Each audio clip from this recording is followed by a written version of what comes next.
¿Qué tal? ¿Cómo andan? Muy buenas noches. Bienvenidas, bienvenidos a QR. Bueno, es realmente impactante, llama mucho la atención la cantidad de frentes abiertos que tiene el gobierno de Javier Milei. Ahora vamos a repasar varios de ellos, pero con un agregado, que si hay consenso entre todos los sectores de la política en que la fecha clave, el punto de inflexión, el acontecimiento que puede bifurcar los caminos para la Argentina es la elección del 26 de octubre, el gobierno tiene muchos frentes abiertos en cuenta regresiva y son frentes que van empeorando momento a momento.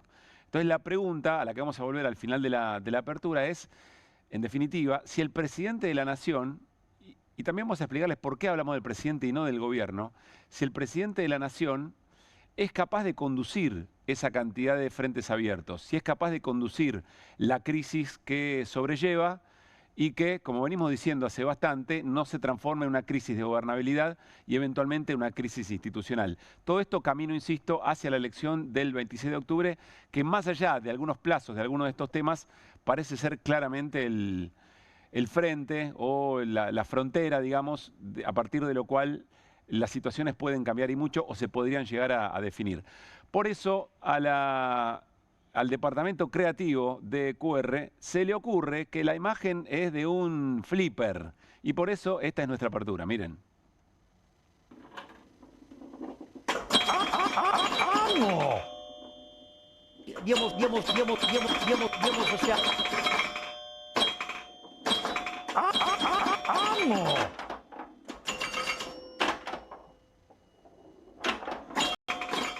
Bueno, esa es un poco la idea, que el gobierno va rebotando, no el gobierno, el presidente va rebotando en cada uno de estos temas, en cada uno de estos problemas, de estos frentes. Aparecía ahí el flota, no solamente son judiciales o acusaciones de corrupción, son un poco más profundos, ahora los vamos a ver, pero es el presidente porque por su manera de construir política, la sensación es que no puede enviar a nadie para tratar de sostener un poco esa situación. El claro ejemplo es la campaña. La campaña es Milei y Milei tiene que ir a todos lados y eso eventualmente es un desgaste para un presidente que ni siquiera puede caminar en el fin del mundo. Es decir, que va a Ushuaia y no puede hacer su paseo por la peatonal o su caravana por la peatonal, tiene que terminar con un megáfono en la puerta del hotel con muy pocas personas o eventualmente en otras reuniones tienen que agregar con inteligencia artificial o con un paint, digamos, ¿no? Muy rudimentario, personas para que parezca que hay más gente. Pero vamos, arranquemos por lo menos en alguno de los elementos del día. Otra vez la tensión financiera, es decir, continúa, es parte de la misma, no es nueva, pero va escalando y no parece encontrar nada que la calme. Vamos a ver la placa del dólar, de los distintos tipos de dólares, los financieros, el oficial y el mayorista, y el tarjeta. También miren esto, no hace falta ver tanto los valores. Miren, un aumento del 3% en la gran mayoría. Parece perseguirlo al gobierno el asunto del 3%, y las curvas son todas hacia arriba también, ¿no? Las placas, otra vez, de los bonos y del valor de las acciones están en naranja, en gris, pero no son solamente las fotos del día. Acá hay que empezar a ver una película en la que los bonos van a la baja. ¿Por qué se abarata? ¿Por qué cae el valor de los bonos? Bueno, porque está la duda sobre si eso va a poder ser pagado por parte del gobierno. Y las acciones porque las empresas en una economía que va a la recesión o que efectivamente tiene tanta volatilidad, tanta crisis, bueno, van perdiendo su valor. Esa gente que pierde mucha plata. Ahora, no es solamente este valor, es lo que cómo el gobierno reacciona frente a esto. Y otra vez, el gobierno sale a vender, cuando tiene que acumular, y todos le dicen que tiene que acumular y comprar dólares, sale a vender dólares. Y parece que hoy hay una cifra muy importante. Miren lo que recoge la agencia Bloomberg. El gobierno de Milei vende dólares de nuevo, pero el peso cae por tercer día consecutivo y se habla de más de 450 millones de dólares. Es una cifra muy importante. Enseguida la vamos a hablar con Guido Bambini. Vamos a repasar toda esta escena para que lo traduzca. Ayer les comentamos y estamos siguiendo de cerca las opiniones de Christian Buteler, que otra vez es un economista, no necesariamente de izquierda y progresista hasta ahí, digamos. Se lleva muy bien con el mercado, es muy escuchado por el mercado, por eso lo tomamos, que hacía el siguiente posteo en redes. Según trascendidos periodísticos, ayer habían comprado 30 millones adicionales. De ser así, el incremento de dólares habría llegado ni a los 1.900 millones y hoy habrían vendido 450 millones. todo esto es leído, estas opiniones son escuchadas y esto genera, bueno, muchísima más incertidumbre, la fragilidad del plan económico. El plan económico es todo. Son las familias endeudadas, son los comercios que no venden y que tienen que pagar cada vez más tarifas. Es la nafta que aumenta día a día sin avisar. ¿Vieron lo del micropricing? ¿Qué significa esto? Todos los días aumenta la nafta. Lo que pasa es que ya no hay obligación de avisar, pero aumenta todos los días. Y en algunas zonas del país es muy determinante respecto de los costos de las empresas, sobre todo de la logística. Bueno, este es un aspecto, insisto, enseguida lo detallamos con Guido Bambini. El otro frente es Estados Unidos, porque el gobierno malogró el préstamo con el Fondo Monetario Internacional. Malogró todos los distintos puchitos que fue juntando, incluido todo el tema de la ventana de retenciones cero. Pero también parece haber malogrado el mensaje, el posteo, el mensaje en Twitter de Scott Bessent. Porque de vuelta estamos en una situación de incertidumbre que refleja que en realidad eso, que hay sectores, que hay agentes económicos que no le creen al gobierno que esa plata va a estar. No le creen que esa plata va a estar y entonces pasan dos cosas. Los bonos bajan, las acciones caen, pero también hay presión al dólar porque saben que eventualmente no se va a poder sostener este tipo de cambio. Entonces quieren buscar un dólar que saben barato porque antes o después de las elecciones va a haber una devaluación. Los economistas suelen decir corrección cambiaria, devaluación. Pero en Estados Unidos hay problemas también, es un frente abierto. Estados Unidos en las últimas horas fue a lo que en inglés se denomina shutdown. Se cerró el gobierno, se cerró el Estado. ¿Por qué? Porque no lograron encontrar un consenso en el presupuesto para el año que viene. En medio de toda esta situación, que es de mucha tensión, no es la primera vez que pasa, pero cada vez que le pasa a Trump, es la segunda vez que le pasa a Trump, Trump reacciona muy inestablemente y de una manera muy dura que mete a toda la dinámica de la política y de la economía en una crisis aún más profunda. ¿Qué dijo Trump? Dice, bueno, como son los demócratas los que están frenando este acuerdo, entonces voy a tener que frenar una enorme cantidad de políticas públicas que a ellos les gustan y además voy a tener que echar a un montón de demócratas del Estado. Y esto va tensando la situación. ¿Por qué esto es un frente para Milei? Porque es presión interna y agudiza las contradicciones internas cuando hay señalamientos de por qué le están dando a Argentina 20.000 millones de dólares. Si no hay un problema sistémico, como ayer decía la nota de Financial Times, esos dos exfuncionarios del Tesoro estadounidense, no hay un problema sistémico. No es que si Argentina cae o su modelo se cae o su modelo se rompe, hay un problema regional que nos va a impactar. No, es el problema del plan económico del amigo de Milei, del amigo de Trump. Y hoy Luis Campos, abogado laboralista, investigador de la CTA de los Trabajadores, hace un hilo muy interesante, miren. Hace un hilo donde lo que plantea, dice, che, miren qué interesante cómo va pegando internamente todo el tema de los 20.000 millones para la Argentina. Así que estamos enviando miles de millones para rescatar a Argentina, pero no podemos dotar de personal suficiente al servicio meteorológico. Adiós a Estados Unidos primero. America First, que es uno de los mensajes de Trump permanentemente, que primero están los norteamericanos, los estadounidenses. Son todas personalidades interesantes, es decir, formadores de opinión pública por distinta razón. ¿Alguien en esta maldita aplicación puede explicarme por qué podemos rescatar a Argentina, pero no podemos perdonar los préstamos estudiantiles? Dice Nick Ramos, otro personaje. Y miren este senador, Bernie Sanders. Es un senador demócrata muy conocido, estuvo muy cerca de ganar en su momento la interna Hillary Clinton y algunos dicen que si hubiera sido candidato en ese momento hubiera ganado. Pero más allá de eso, dice, América primero, ¿en serio? Trump dice que tenemos que dejar a 15 millones de estadounidenses sin asistencia sanitaria y aumentar significativamente las primas del ACA porque no tenemos suficiente dinero. Pero de alguna manera tenemos 20.000 millones de dólares para rescatar al régimen de derecha de Argentina. No podemos permitir que eso suceda. Miren la tensión que hay en Estados Unidos. Milei tiene garantizada una visita a la Casa Blanca el próximo 14 de octubre. Pero ¿qué va a pasar ahí? ¿Cómo van a jugar todas estas cosas? No quiere decir que no esté la ayuda, ni que no aparezca otra definición del gobierno estadounidense, pero sí es un frente. Y es el frente, casi es el último salvavidas que le queda. Es esa puerta para la protagonista del Titanic después que el barco ya había chocado. Y está bajo riesgo, está bajo presión. El otro frente abierto, ya repasamos el económico, financiero, ya repasamos los Estados Unidos como salvataje, como último salvataje. El otro frente es el político y es un frente muy preocupante.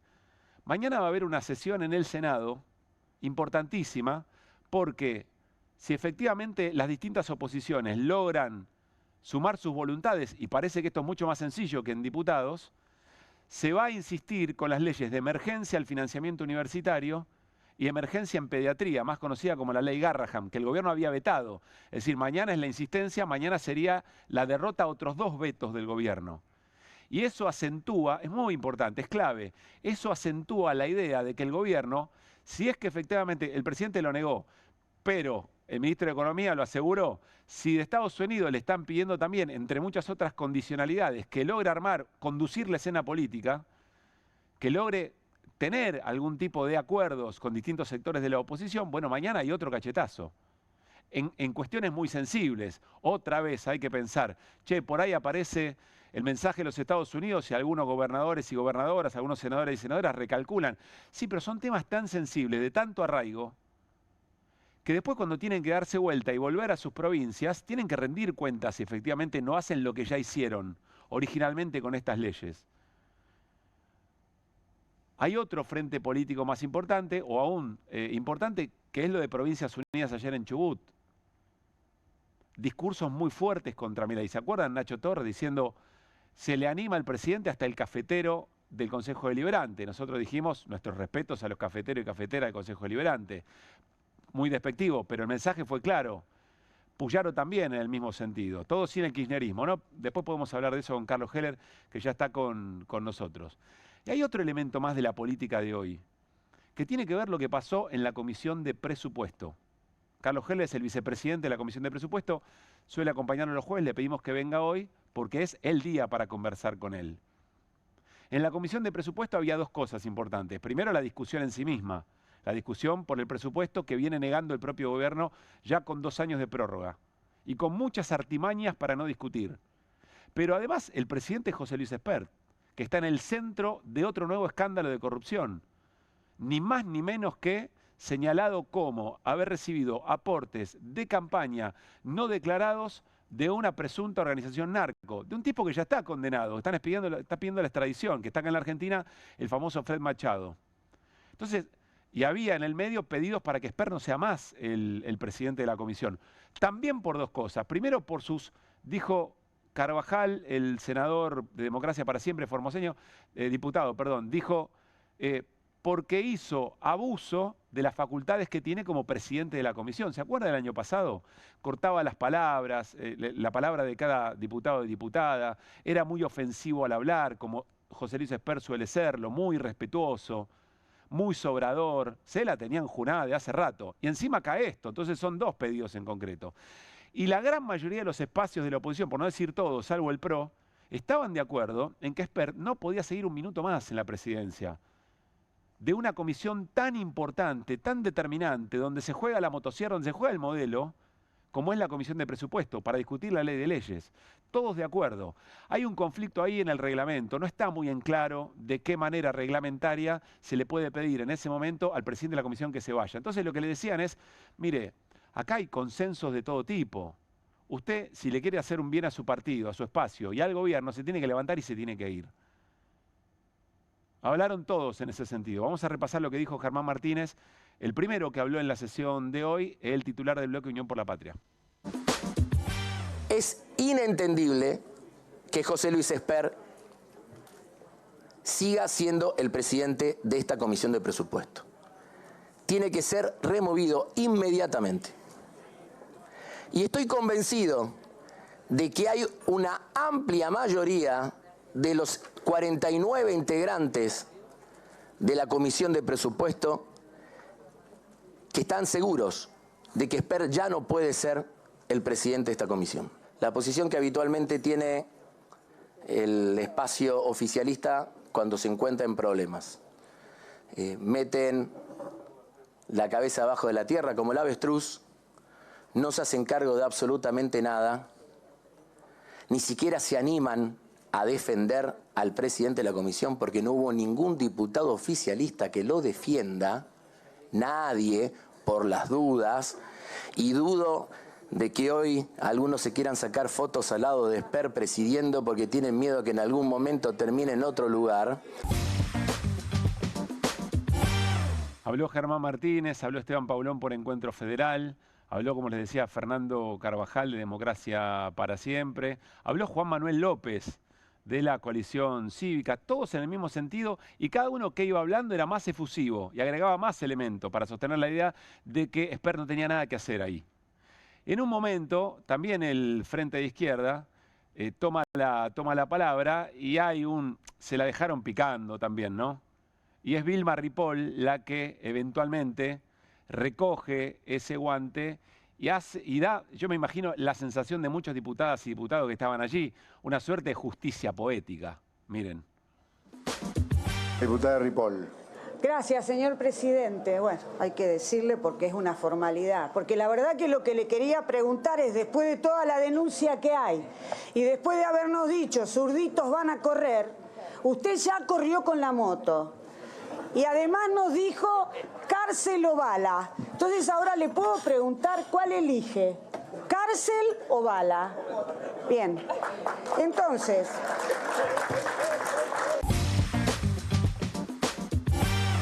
Cuando terminan de hacer las expresiones, el uso de la palabra sobre este tema, José Luis Esper, que ya había dicho, fue 1 hora y pico, que ya había dicho, están los funcionarios que hoy invitamos para discutir presupuesto, dice, bueno, listo, ya terminaron, listo, que vengan los funcionarios. Por eso Germán Martínez pues dice, esconden la cabeza. Fingió demencia Esper respecto de lo que estaba pasando. Y con cara de titanio, casi que es para respetarle esa posición. Bueno, no cumplió del todo en ese sentido, o alguien podría decir que sí, y vamos al otro frente, que son los frentes, insisto, hacemos el repaso, es el frente financiero y económico, es el frente político, y es el frente judicial. Ni hablar del frente interno, porque muchos de los que estaban ahí son los que han aportado históricamente elementos para sostener las denuncias contra Esper, o las relaciones que Esper tenía con Fred Machado, de su propio espacio. Pero son todas las causas judiciales, es el 3%, es el caso Libra, y ahora todo se simboliza, digamos, en esta situación de José Luis Esper, que hace un rato nada más fue a un canal de televisión. Yo no sé si creían que iban a ser amigos o no, benevolentes o no, pero la verdad, Pablo Rossi, al igual que Antonio Lage ayer con el presidente, o están olfateando algo, las mismas preguntas que nos hacemos ustedes y nosotros, o bueno, otra cosa cambió y nos estamos por enterar posicionamientos de los medios hegemónicos de la Argentina sobre el gobierno de Javier Milei. Y le preguntó, y fue incisivo, para que rindiera cuentas Esper sobre la transferencia de $200.000 que en una contabilidad aparte esta organización presuntamente narco tenía dedicada específicamente con nombre y apellido a José Luis Esper. Y esto respondió. Sí. A través de este tipo de documentación. A ver, es muy simple la pregunta de cara a la gente que te está viendo. Sí. ¿Vos recibiste una transferencia de $200.000 a título personal de Fred Machado? Yo no voy a prestarme a este juego que me plantea Grabois de hablar de esto. No me estás contestando la pregunta. ¿Me perdonás, Pablo? Yo en el 2020, además en el 2020 no era ni candidato, ni diputado, ni político, laburaba en el sector privado. Todo el dinero que yo tengo lo puede justificar todo. Tengo 64 años, de 64 años tengo 40 solo en la actividad privada, y en los últimos 4, ¿cómo? Y en los últimos 4 le agregué a la actividad privada, sacando tiempo mío, a mi familia, al descanso, la actividad pública. ¿Para qué? Para tener un país diferente. Y esta mierda de Grabois cree que somos todos iguales, y no es así. Bueno. Grabois vive de sacarle guita a los pobres. Yo vivo de mi laburo, o de empresario agropecuario con mis hermanos en Pergamino, o de vender libros que escribo, o de la regalía de los viejos libros que escribí, o de dar clases en la universidad, o de alguna actividad de consultor. Luis, no somos todos lo mismo, Pablo. José Luis, no somos todos lo mismo. Nos conocemos hace muchos años. Sí. Sacalo a Grabois. Contestale a Pablo. No, es que no lo puedo. Pará. No Está sentado frente a mí. Pablo, contestale a Pablo Rossi. ¿Te transfirió dinero a vos, Fred Machado? No, escúchame. Yo te contesto de la siguiente manera. Y te lo voy a seguir contestando de esta manera. Porque si no terminamos en el chisme de peluquería de siempre. No, por eso yo te tengo enfrente a vos. Y vos me tenés enfrente a mí y yo te tengo enfrente a vos. Y yo lo que te digo frente a eso, a Grabois le voy a contestar donde él radicó la demanda. A él le voy a contestar ahí. Esa es la respuesta de José Luis Espert. En un momento vieron que dice no y parecía que iba a negarla, pero no voy a contestar. Dice, no tuvo una definición ni por sí ni por no. Y bien, el colega Pablo Rossi que insistía con la clave del asunto. Hay más novedades, ¿eh? Y enseguida con Irina Hauser vamos a volver a meternos en este tema. Pero bueno, en esto se simboliza el frente judicial. También está el frente de la gente. También está el frente de cómo se vive, del impacto del ajuste, de la merma en la confianza, en la palabra del presidente sobre que, lo dijo Experto hoy también, que al frente, que la luz de enfrente no es un tren, sino que es una luz de esperanza, la luz al final del túnel. Pero tiene un problema muy serio en la opinión pública, por lo menos en lo que se está observando en las últimas encuestas.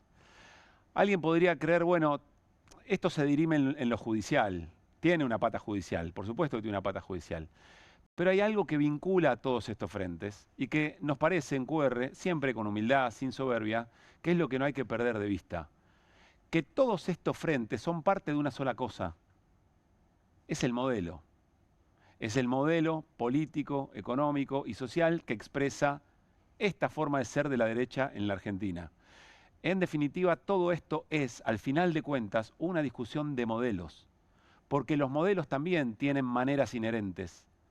Hacer y desarrollarse, con quiénes se juntan, de qué manera obtienen recursos, qué negocios habilitan, dónde deciden que recaiga el esfuerzo de una sociedad, si en los que más tienen o en los que menos, qué sentido le da al Estado, cuál es el fin de las políticas públicas, cuál es el rol de las pymes, cuál es el rol del campo, etcétera, etcétera, etcétera, del sistema científico-tecnológico, de la educación.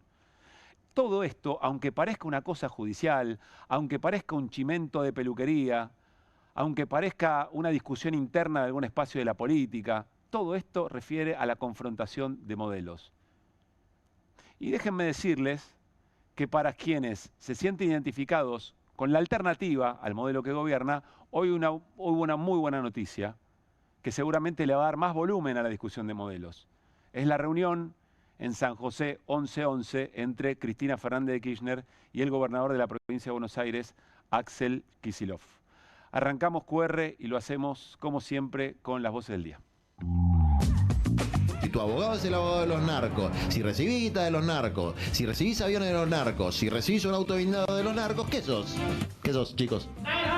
Se está comprobando que cada vez hay más malos del lado del gobierno. Nosotros no hicimos campaña con José Luis Espert, la boleta estaba Juntos por el Cambio. No lo quiere nadie, los propios del bloque tampoco. Todas estas fuentes que están apareciendo ahora tienen que ver claramente con el equipo de campaña que tenía en el 2019, a los cuales los cagó a todos. Machado era una persona que por ahí te llamaba y te decía, che, ¿cómo están dando la campaña? El tipo que estaba interesado. Parece una persona que, estando en una elección, se le metió alguien que estaba metido en el narco. Imagínense que nosotros, que combatimos el narco con todo. No eran anarcocapitalistas, parece ser que eran narcocapitalistas. Y además nos dijo cárcel o bala. Entonces ahora le puedo preguntar cuál elige, cárcel o bala. Es inentendible que José Luis Espert siga siendo el presidente de esta comisión de presupuesto. Tiene que ser removido inmediatamente. Se están efectuando operaciones que solo pueden efectuar los bancos a través de billeteras virtuales. Entonces que nos explique a partir de ahora cuántos dólares oficiales le vendieron a quien no le debieron haber vendido dólares oficiales para que hagan negocio. Para el gobierno no llegó la primavera, alerta meteorológica, con frente de tormenta. Y mira, a la gente lo que le importa es, ¿yo vivo mejor o vivo peor? ¿Sabía que aumenta el transporte?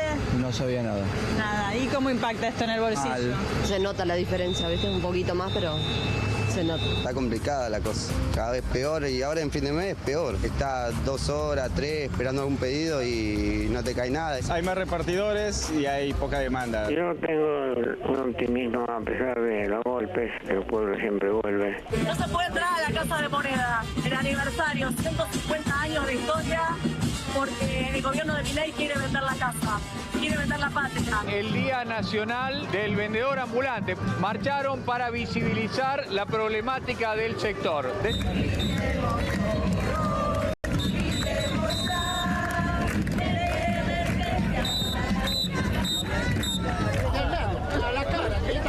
Sí. Otro miércoles de represión. Siempre igual. En vez de buscar a Esper, vienen a buscar a los jubilados.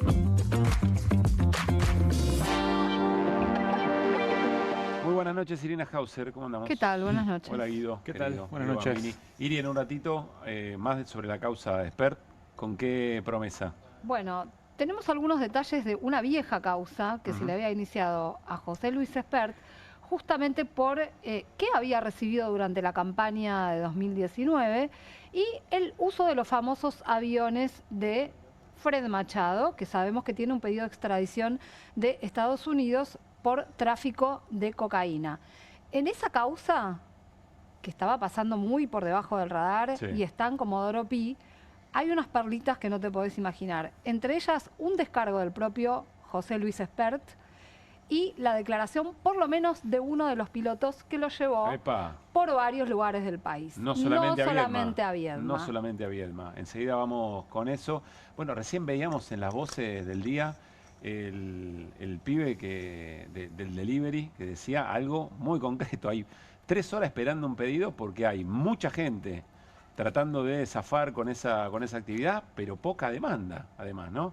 Y parece ser una rueda que se retroalimenta, porque más precarización laboral o más precarización en la vida cotidiana, más gente que va a tratar de zafar así, pero claro, salen de consumir y van a ofrecer, y eso no cierra por ningún lado. Eso es lo real sobre las tensiones cambiarias del día. En un ratito hablamos, Guido. En un ratito hablamos, sí, día muy complicado hoy, vos lo decías, vendió 450 millones de dólares el Tesoro, y una dinámica que parece muy compleja y parece muy lejano el 26 de octubre para este esquema cambiario, teniendo en cuenta los poco más de 2.200 millones de dólares que tiene el Tesoro. Bueno, parece que queda muy lejos el 26 de octubre. Bueno, enseguida hablamos. Ya lo presentamos a Carlos Heller, pero miren, de esta manera ingresaba José Luis Espert a la Comisión de Presupuesto, 1:00 de la tarde. Muy concurrida estaba la sesión en el arranque y arrancaba José Luis Espert como si aquí no hubiera pasado nada. ¿Cómo te va, Carlos? Muy buenas noches. ¿Qué tal? Buenas noches. Gracias por cambiar el día. ¿Te desacomodamos algo? No. Bueno, gracias. ¿Con qué impresiones te fuiste de la reunión de presupuesto? Bueno, a ver, la reunión tuvo 2 capítulos bien claros. La primera hora y media más o menos estuvo totalmente tomada por las intervenciones de diputados y diputadas que cuestionaban la presidencia de la comisión por parte de Espert en distintos términos. Y eso se llevó, vuelvo a repetir, 1 hora y media. Después tuvimos la segunda parte, que era cuando empezamos a tratar el tema para el que había sido convocada la comisión, que era comenzar con las reuniones informativas respecto de los contenidos del proyecto de ley de presupuesto, porque no es un presupuesto, sino un proyecto de ley de presupuesto, que se consumió todo con la intervención del secretario de Hacienda y una pregunta de un diputado, Tetaz, con el que hubo un ida y vuelta y se terminó la reunión. Digamos, bueno, después hubo el incidente con la diputada del Frente de Izquierda, que hace un planteo vinculado a Gaza y ahí se terminó, se levantaron y se fueron y se terminó la reunión. Digamos, esa es la síntesis cronológica de lo que sucedió. Respecto de la primera parte, vos dijiste también, creo, no está claro cómo se puede producir un reemplazo de un presidente de una comisión. Lo que sí está claro es lo que expresó Germán Martínez respecto de la, no voy a decir unanimidad, amplísima mayoría de intervenciones de los integrantes de la comisión, con un planteo unánime de que había razones más que suficientes para que Espert no siga siendo el presidente de la comisión. Bueno, quedó en la nada, primero no se dio por enterado, digamos. Quedó en la nada, pero los discursos fueron muy contundentes. Sí, sí, está bien, pero él hizo como que no hubieran existido, ¿no? Sí. ¿Qué es esta cosa que dice como dice el presidente, chisme de peluquería? Son cuestiones que tienen que ver con las maniobras electorales, porque prontito hay elecciones. Pero después le pasa lo que ustedes mostraban recién, que le hacen una pregunta por sí o por no y no puede. ¿Cómo termina eso? No sé, porque mi interpretación, yo no soy un experto en reglamento, es que la remoción de un presidente de una comisión es resorte del Pleno más que de la propia comisión. O sea, un tema que se llevaría a una Debería, sesión. creo yo, ir a una sesión, ir al recinto. Esa es insisto, ni soy abogado ni especialista en reglamento, pero me da la impresión, al presidente no se lo eligió en una votación democrática en la comisión, dijeron quién es el presidente, sino que viene nombrado. Y entonces un poco pareciera que entre cómo se nombra y cómo se renueva, alguna vinculación tendría que haber. Sí, resolverse políticamente, más allá de la letra, a interpretar de un reglamento políticamente en el recinto. Lo que pasa que, qué sé yo fui unos cuantos años presidente de la Comisión de Presupuesto, o de cualquier otra comisión. Debe ser bastante incómodo que todos los miembros de una comisión que vos presidiste digan, mire, usted no puede presidir, de un paso al costado. Quiero aclarar que... Hay que tener una personalidad especial. Germán Martínez lo aclaró muy bien, pero además habíamos presentado ayer notas al respecto, que nosotros no estamos pretendiendo conducir la Comisión de Presupuestos. Digo porque, para ser claro, yo soy el vicepresidente primero, etcétera, pero... No es que sale Espert y vas vos, digamos. Más, por escrito, Germán Martínez le mandó una nota al presidente del Bloque de la Libertad Avanza, diciéndole, le corresponde a ustedes, propongan quién es el que la va a presidir. Es decir, son comisiones que debe presidir el oficialismo, digamos, por su naturaleza, y esto se ha aceptado siempre, ha sido así. Y nosotros hicimos que quedara bien claro, incluso por escrito, de que no era una maniobra destituyente para arrebatar la presidencia de una comisión, sino que estábamos diciendo, mire, primero desde el punto de vista del funcionamiento, porque había dos presentaciones o dos conceptos. La Comisión de Presupuesto prácticamente solo se ha reunido por emplazamiento. En un año y medio de... Por emplazamiento es, el plenario la obliga. El plenario le obliga, le pone día y hora y temario. Y le dice, se tiene que reunir tal día, tal hora para tratar tal cosa y tal día tiene que dictaminar. Entonces solo ha funcionado así. Lo voy a traducir en lenguaje de calle, en esa dificultosa enemistad que a veces hay entre la ciudadanía y la política. Es que el plenario le dice, laburen, vaya, hágase cargo. Es que no es laburen, no es un problema de holgazanería o de fiaca. No, está claro. Es un tema que tiene que ver con el presidente hablando de espalda en la calle el día que asumió de espalda al Parlamento. Una decisión política que no funciona. Claro, la idea de que el Parlamento es una cosa formal, que en todo caso está para darle mayor legitimidad a las decisiones del Poder Ejecutivo y no como otro poder del Estado. Sí. Ese es el fondo de la cuestión. Está bien.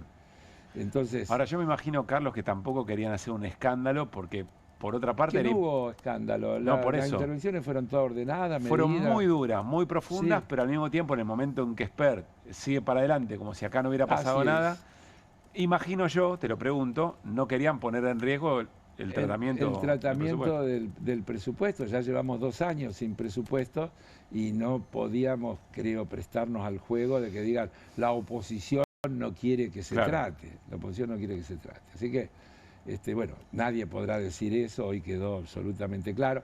Ellos pusieron un límite de las 5 de la tarde porque dijeron que Guberman se tenía que retirar por el Año Nuevo judío, y que por lo tanto a las 5 se iba a ir.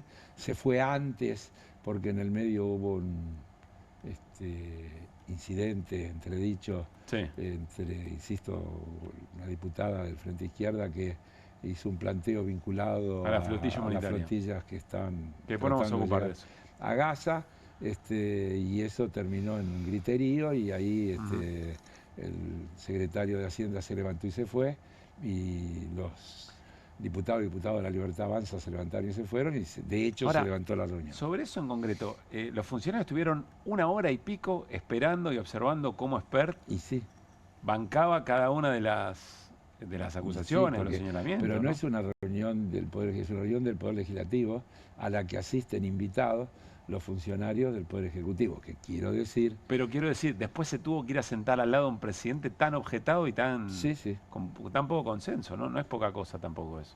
Bueno, es el secretario de Hacienda de un gobierno que tiene de presidente de la Comisión de Presupuesto a... Buen punto. Claro. Está bien. Léelo al revés.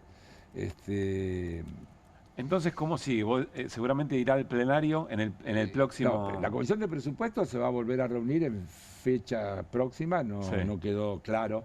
Nosotros le hemos pedido que no sea miércoles, por las razones obvias. Estamos tratando de que el miércoles que viene haya sesión. Esperemos que la convocatoria no sea para miércoles. Se supone que el secretario de Hacienda va a volver a la reunión y va a seguir contestando. Me tocaba hablar a mí, justamente... Eso te iba a preguntar, Carlos. ¿Qué le vas a preguntar? ¿O sobre qué puntos? Más o menos, ¿sobre qué puntos? Ahí abre la carpeta, mirá. La carpeta. Ahí abre la carpeta. Vas a ser incisivo. No sé si incisivo. A ver, voy a decir las mismas cosas que ya he dicho acá y en otros lados un montón de veces, Guido. El presupuesto parte de presuponer determinadas cuestiones. En mi opinión, las presunciones del presupuesto están invalidadas ya. Por ejemplo, cuando nos dicen que el año que viene el tipo de cambio va a ser de 1.325 pesos, que la inflación de este año va a terminar en 25, yo lo tenía ahí calculado. Para que se dé el presupuesto, septiembre, octubre y noviembre y diciembre tiene que dar 1.1. Para que se dé la inflación que tienen prevista para el año que viene, tiene que dar promedio de enero a diciembre 0,80. No soporta nada el presupuesto. Pero además, desde que hicieron el presupuesto hasta ahora, vino la crisis que generó el resultado electoral de la provincia de Buenos Aires y el acuerdo tuitero con el gobierno de Estados Unidos. Qué bueno, acuerdo tuitero, por ahora es un acuerdo tuitero, que va a tener una segunda vuelta de refuerzo cuyo alcance todavía no conocemos, pero una de las preguntas que yo tenía, es decir, ¿qué contenido tiene el acuerdo entre el gobierno argentino y el gobierno de Estados Unidos y cómo influye en las proyecciones del presupuesto? Porque... Y te hubieran dicho, no hay ningún condicionamiento. Sí, pero por ejemplo, en el discurso, cada vez que lo digo lo pienso, es decir, porque normalmente hay un discurso del Poder Ejecutivo donde presenta el presupuesto. Acá en realidad fue un discurso por cadena nacional, dirigido al conjunto de la ciudadanía, en el mejor de los casos. Pero allí el presidente dijo algunas cuestiones. Por ejemplo, el presidente dijo que había solo 5 países en el mundo que tenían superávit fiscal, uno de ellos la Argentina, hay otros 4. Y que sin superávit fiscal no se puede funcionar, por lo tanto dijo que todo el resto de los países del mundo no pueden funcionar o están funcionando mal. Entre ellos Estados Unidos, que tiene una proyección de, creo, 6.5 de déficit No todos fiscal. están tan endeudados como Argentina, ¿no? No, pero él habló del déficit fiscal, no del endeudamiento. Sí, bueno, está bien, pero para sostener esos niveles de endeudamiento, no es que me quiero meter en los pantalones del gobierno. Tenés razón vos lo que vos decís, pero, a ver, vuelvo a si tenés una deuda más o menos razonable, un margen de déficit fiscal... Claro, lo podés resolver con endeudamiento. Entonces está mal el planteo. Entonces el planteo no es solo se puede funcionar con superávit fiscal, eso depende de cuál es tu grado de endeudamiento. Sí. Y ahí viene a mi planteo.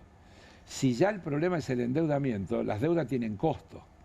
Y si yo tengo definido que el superávit fiscal es inamovible y aumento la deuda y bajo las políticas que generan ingresos, estoy anunciando que voy a seguir recortando los gastos de una manera exponencial. Entonces, otra de las preguntas que yo le pensaba y le pienso hacer al secretario de Hacienda es ¿qué otras cosas tienen previsto recortar que no están anunciadas en los números que están incluidos en el presupuesto? Qué fácil es entenderlo cuando lo planteas así, cuando no hay tanto regodeo en fórmulas económicas que poco conocemos.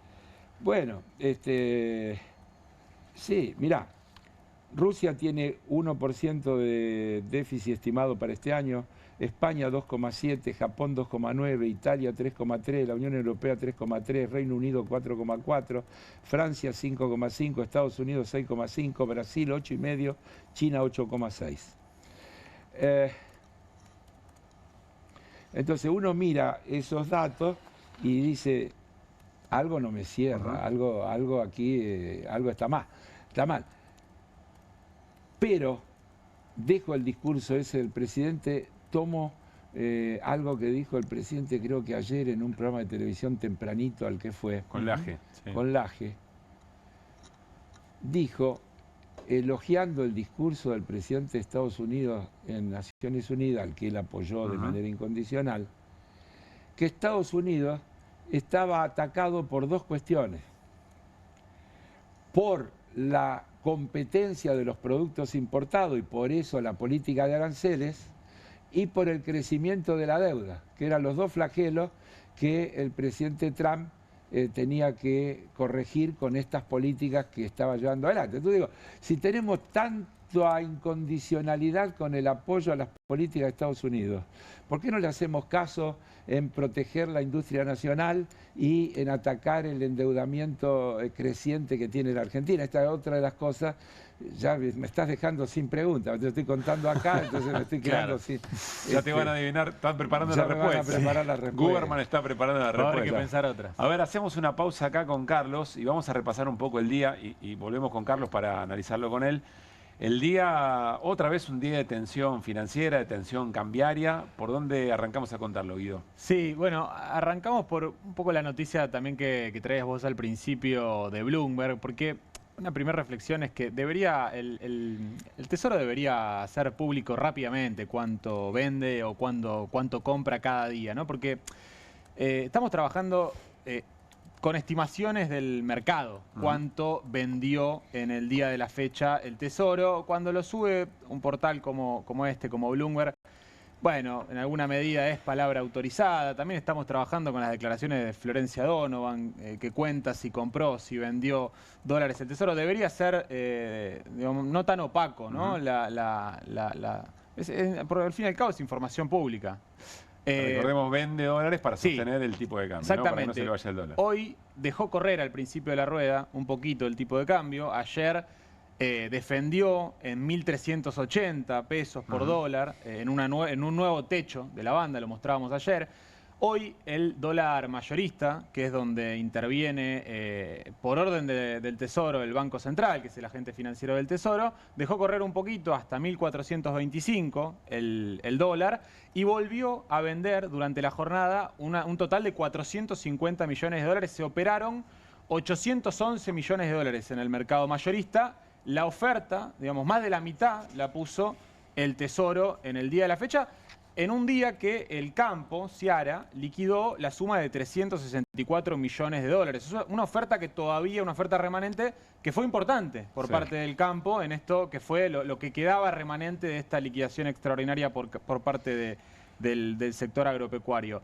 Vamos a ver la segunda placa para que tomen magnitud de lo que fue esta ventanita que hizo el gobierno. Ese número que ven ahí, de 7.108 millones de dólares, fue lo liquidado en septiembre por el sector agropecuario, la industria oleaginosa y los exportadores de cereales. Y fíjense, cuando lo comparamos con el promedio de los últimos 5 años, El promedio de los últimos 5 años anteriores para septiembre se liquidaban más o menos 3.300 millones de dólares en septiembre. Muy fuera de registro. Muy fuera de registro, pero digo, lo que es, lo paradójico, no lo paradójico, lo interesante de este gráfico es que todo el flujo futuro de octubre, de noviembre, de diciembre no lo van a tener. Claro. O sea, fíjense que ese 7.000, esos 4.000 millones de dólares, casi 4.000 millones de dólares de más que tuvieron en el mes de septiembre, no lo van a tener ni en octubre, ni en noviembre, ni en diciembre. Claro. ¿No? Bueno, esa fue la el naranja, adelanto. La línea naranja, que es el promedio de lo liquidado de los últimos 5 años. Y vamos a la placa siguiente para mostrarles, en definitiva, cuánto compró la ventanita del tesoro. Es muy... La ventanita del tesoro, hit cumbiero. Porque fueron pocos días, se terminó el martes. Bueno, y esto fue de todo lo liquidado en esta ventana corta. Fíjense que arranca en los últimos días de septiembre, el 22 de septiembre, y termina el día de ayer. Compró poco menos de 2.200 millones de dólares de los 5.700 millones de dólares que liquidó en esta semanita. Bueno, realmente parece poco. Realmente parece poco. Hoy arrancó el Tesoro con 2.700 millones. Perdón que son un montón de números, pero hay que ser preciso. Lo que está diciendo es, no aprovechó del todo esa ventanita de la que debería haber comprado, debería haberse acordado de lo que decía Caputo recomendando del comprar campeón si te parece barato, y debería haber comprado más el Tesoro. Caputo no tuvo un Caputo que le dijera comprar campeón. Claro, digamos. o tal vez sí, no lo escuchó, porque yo me imagino que Scott Bessent le debe haber dicho, comprá campeón ahora. Era buena mache esa, la dejaste pasar. Bessent diciéndole a Caputo comprar campeón era buena. O en inglés, tal vez. Sí. Bueno, champion. Sí. Bueno, hoy arrancó con 2.700 millones de dólares la cuenta del Tesoro. Vendió 450, así que le quedan 2.250 millones de dólares de poder de fuego. Quedan 15 ruedas hasta el 26 de octubre. Sí, digamos. Y la dinámica es muy probable que se intensifique en los próximos días. Yo les mostraba que se terminó la oferta que pone el campo. Sí. Así que es probable que se empiece a operar un volumen similar o mayor a estos 811 millones de dólares que les decía que se operaron hoy. La demanda por cobertura acercándonos al día de la elección va a ser cada vez mayor.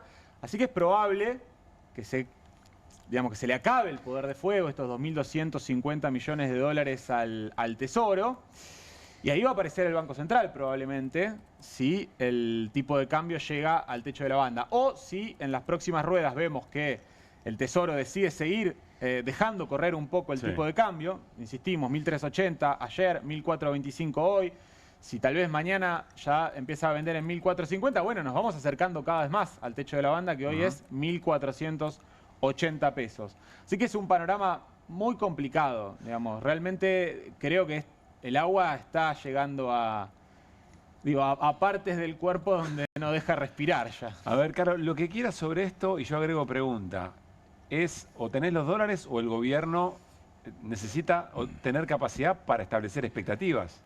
Hay varias cosas, creo, a ver, y las peloteamos. Guido dice hacia el pasar, pero por ahí los que escuchan no registran, el Tesoro y el Banco Central. Son dos cajas diferentes. El Tesoro tiene esto que... 2.200, que es lo que compró. El Banco Central tiene todas las reservas que tiene, entre ellas la guita que le dio el Fondo Monetario, que está para ser utilizado cuando se llega al tope de la banda. Ahí no habría nada normal en cuanto a los acuerdos. No habría nada anormal respecto de los acuerdos con el Fondo Monetario Internacional. El problema es si esa política es buena para el país, porque si no nos encerramos en una cosa de un tecnicismo. Lo que pasa es que esto termina generando estallidos, Carlos, termina generando crisis en los gobiernos muy terribles. Pero vuelvo. Yo entiendo lo que decís, lo importante es lo que le pasa a la gente. Claro. Esto es frazada corta, vamos a empezar por ahí. Y otra vez vamos a decir lo que nos hemos aburrido de decir, la macro no resuelve los problemas. La macro es un marco de referencia, pero lo que importa es cómo le va a la gente. Y eso tiene que ver con los precios de las cosas que la gente consume, tiene que ver con el nivel de ingreso que la gente tiene, etcétera, etcétera, etcétera, etcétera.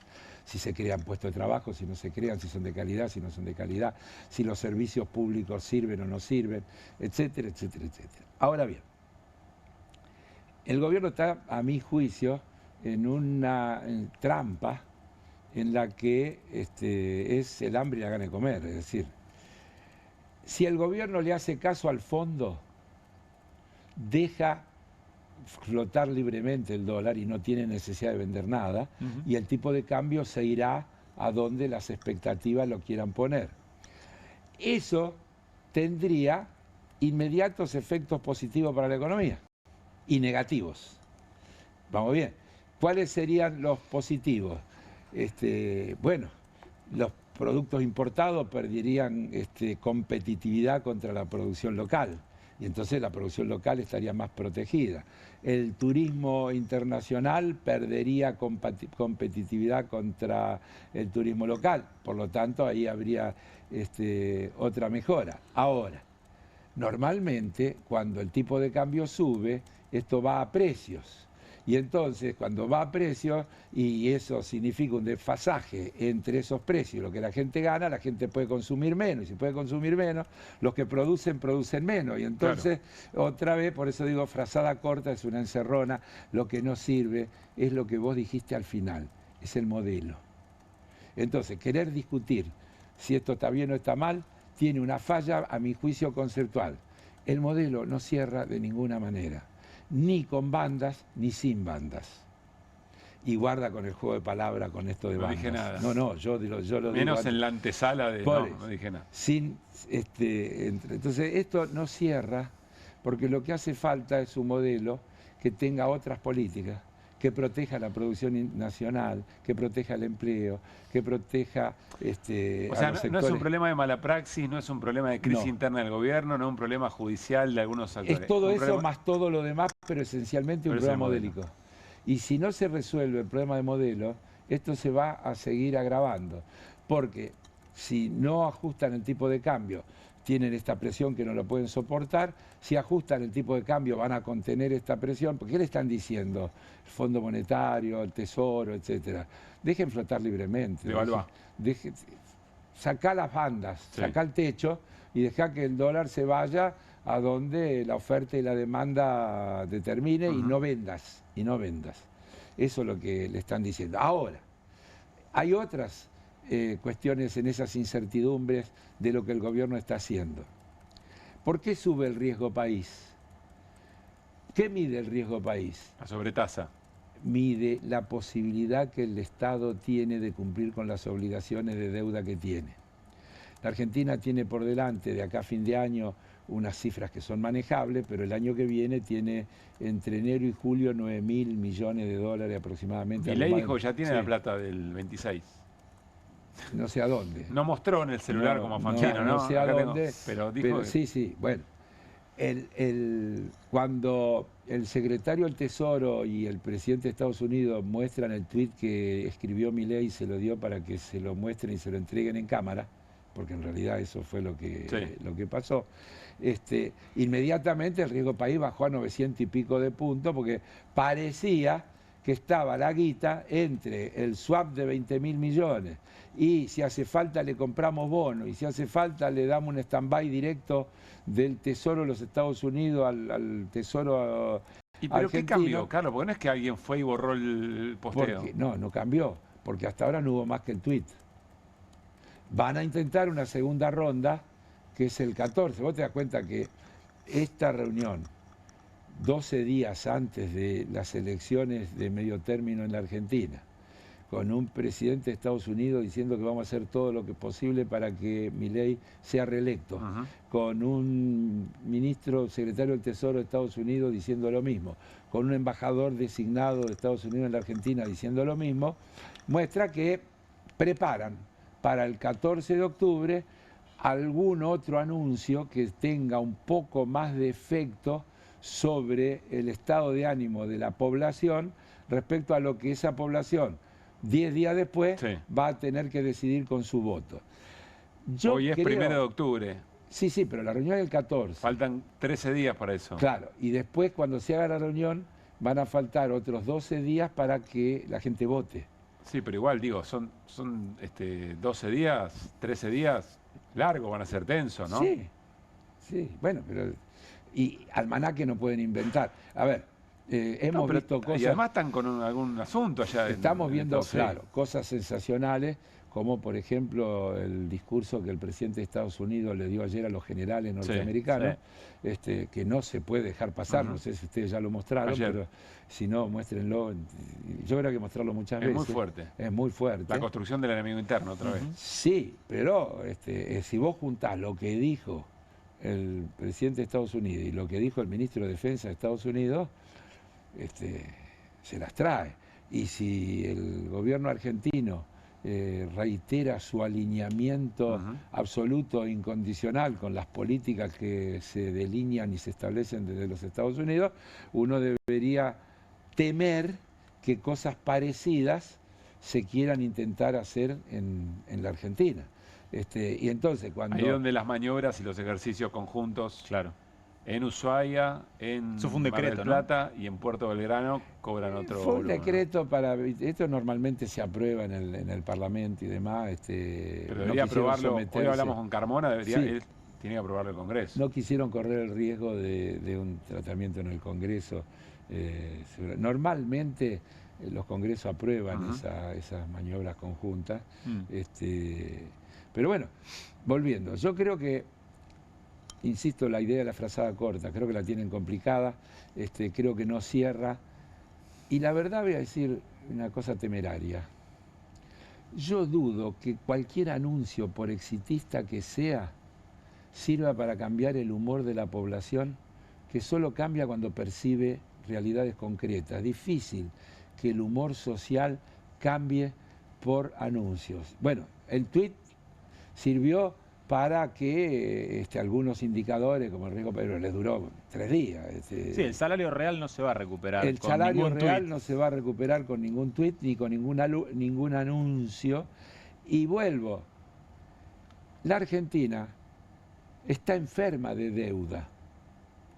Por lo tanto, parece difícil que la solución que tienen los argentinos y las argentinas y que tiene el país sea con más deuda.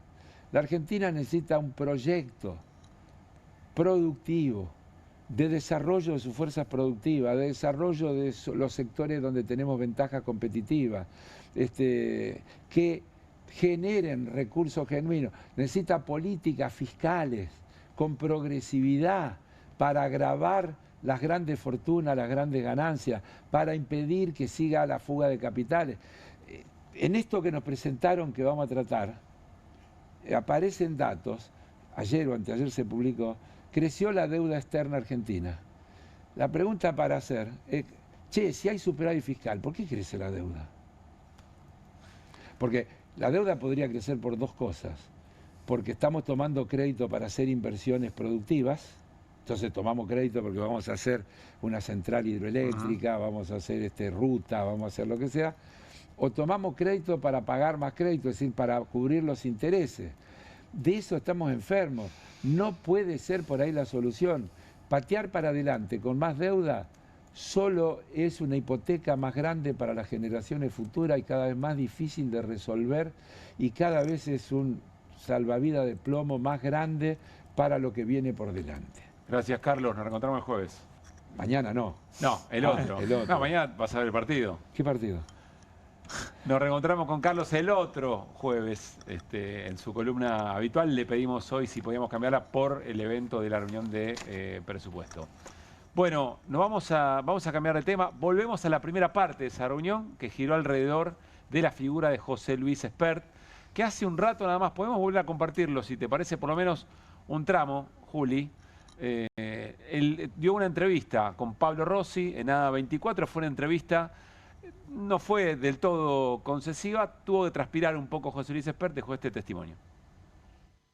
¿Si viste una transferencia de $200.000 a título personal de Fred Machado? Yo no voy a prestarme a este juego que me plantea Grabois de hablar de esto. No me estás contestando la pregunta. ¿Me perdonás, Pablo? Yo en el 2020, además en el 2020 no era ni candidato, ni diputado, ni político, laburaba en el sector privado. Todo el dinero que yo tengo lo puede justificar todo. Tengo 64 años, de 64 años tengo 40 solo en la actividad privada, y en los últimos 4, y en los últimos 4 le agregué a la actividad privada, sacando tiempo mío, a mi familia, al descanso, la actividad pública. ¿Para qué? Para tener un país diferente. Y esta mierda de Grabois cree que somos todos iguales, y no es así. Bueno. Grabois vive de sacarle guita a los pobres. Yo vivo de mi laburo, o de empresario agropecuario con mis hermanos en Pergamino, o de vender libros que escribo, o de la regalía de los viejos libros que escribí, o de dar clases en la universidad, o de alguna actividad de consultor. José Luis, no somos todos lo mismo, Pablo. José Luis, nos conocemos hace muchos años. Sí. Sacalo a Grabois. Contestale a Pablo. No, es que no lo puedo. No lo voy a sacar. Está sentado frente a mí. Pablo, contestale a Pablo Rossi. ¿Te transfirió dinero a vos, Fred Machado? No, escúchame. Yo te contesto de la siguiente manera. Y te lo voy a seguir contestando de esta manera. Porque si no terminamos en el chisme de peluquería de siempre. No, por eso yo te tengo enfrente a vos. Y vos me tenés enfrente a mí y yo te tengo enfrente a vos. Y yo lo que te digo frente a eso, a Grabois le voy a contestar donde él radicó la demanda. A él le voy a contestar ahí. Bueno, Spert no toma la decisión de no contestar algo muy concreto que le está preguntando Pablo Rossi, si recibió o no recibió esos $200.000 que figuran en un asiento contable de esa empresa que está acusada, ya con personas detenidas y con pedido de extradición a Fred Machado por narcotráfico. ¿Por qué habla de una nueva demanda o de ir a Grabois a la justicia? Bueno, Grabois lo denuncia a José Luis Espert en los tribunales de San Isidro, que es la jurisdicción donde vive José Luis Espert, tiene una casa en Bécar. Algo contamos ayer sobre su patrimonio, que se la compró justamente cuando terminó de hacer campaña en el año 2019. O sea, en los alrededores de esa transferencia, digamos. Exactamente. De esa que se conoce al menos. Entonces Grabois lo que denuncia tiene que ver con varias cosas.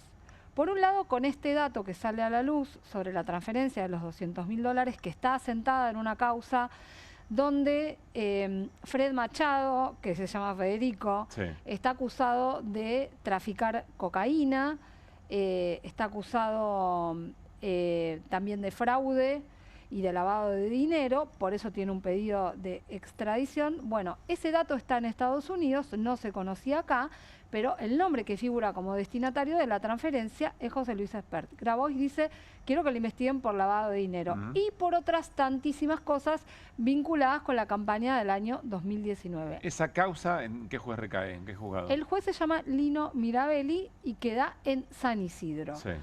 Que tiene muchos elementos para trabajar por estas horas. Tiene muchos elementos, además algunos de la época justamente de la campaña que tienen que ver con aportes que recibió UNITE, que era el partido con el que se postulaba José Luis Espert, y favores o, bueno, distintas formas de ayudas para, evidentemente, la campaña, como el uso de los aviones de Machado. Creo que ahora lo vamos a poder escuchar, porque en esa misma entrevista lo que dice José Luis Espert es que los aportes privados los manejaba el partido. Bueno. Y ese partido se lo prestaron. Bueno, eso ahora te voy a contar otra cosa, porque ahora estamos hablando de la causa de Grabois, que tiene otro detalle muy importante, que es la evolución patrimonial de Espert, que se incrementa en cerca de un 800% desde aquel momento, o por lo menos desde que presenta su declaración jurada en el año 2021. Porque, te digo, vamos a distinguir dos cosas. Está esta causa que inicia Grabois, pero había una causa que, como te decía antes, al comienzo del programa, no estaba en el radar, como algunos de los aviones que tomaba Espert, que fue iniciada en el año 2021 en Comodoro Pi, la tiene el juez Marcelo Martínez de Giorgi. Esto que dice Espert públicamente ahora, el partido era de otros, no era mío. O sea, el tipo era candidato a presidente y dice, yo no tengo nada que ver con ese partido. El partido no era mío, no lo manejaban otros, los gatos lo manejaban otros. Bueno, en marzo de este año... Pará, hagamos una pausa ahí y nos contás qué pasa. Vamos a escuchar cómo Espert decía hoy, otra vez, cómo decía, la cuenta del partido la manejaba el dueño del sello, mirá. El que maneja los recursos de los candidatos no es el candidato, pero José sino Luis, que es el sello. Bonacci, ¿quién conocía a Bonacci? Fred Machado te conocía a vos. O sea, te lo proveía porque eras vos el candidato. Pero espérate, Yo lo conocí en 2019, que él nos quiso ayudar en 2019, es un tema del sello partidario con el cual yo competí. ¿Vos me querés decir, yo le llevé a Fred Machado al sello? Sí. No. ¿Vos no se lo llevaste? No. Los manejos de... Porque tampoco hay ninguna declaración, hoy lo repasaba con Mariel Fitzpatrick, del sello partidario, no hay ninguna declaración de aporte de campaña, ni en especia ni en dinero. Ese es el motivo por el cual, si no recuerdo mal, uno de los sellos partidarios, no sé cuál, estamos hablando hace 5 años, 6 años ya, creo que la penalidad que la justicia electoral le puso, como no justificó bien esos fondos de campaña, porque son aportes de campaña en definitiva, creo que como penalidad no le van a aportar desde el fondo permanente para los partidos políticos plata para las próximas campañas. O sea, perdón, es un tema de este Bonacci es un trucho bárbaro. No, yo no voy a decir eso. Yo lo que te digo son las cosas que he leído que han ocurrido en la justicia electoral. Bueno, el partido era UNITE, difícil no acordarse cuál era el partido porque fuiste candidato a presidente, pero eventualmente es UNITE y el dueño de ese partido, o el presidente, el titular de ese partido, es José Bonacci. ¿Quién es José Bonacci? Sí, padre de Rocío Bonacci, que es actual diputada nacional, es un político de la provincia de Santa Fe, de Rosario, fue concejal de Rosario, que se caracteriza por prestar el sello. Sí. Se caracteriza por prestar el sello del partido UNITE, que ha tenido también este hombre algunas declaraciones un poco polémicas. Hace unos días, hace unos meses, en el programa que conduce Tomás Rebord, dijo, puedo salir del closet, soy fascista. Bueno. Un personaje polémico, pongámosle esa categoría. A mí no me vengan a preguntar por los aportes privados. Porque los aportes privados los manejaba Bonacci. Y le dice Paulino, que es lo que mostramos nosotros ayer o antes de ayer, Iri. Pero en la declaración de la campaña, de los aportes de campaña, aportes privados dice 0. Y dice Espert, claro, por eso la justicia electoral lo observa, digamos, al partido y le dice, la próxima vez que se presente no le vamos a hacer los aportes públicos.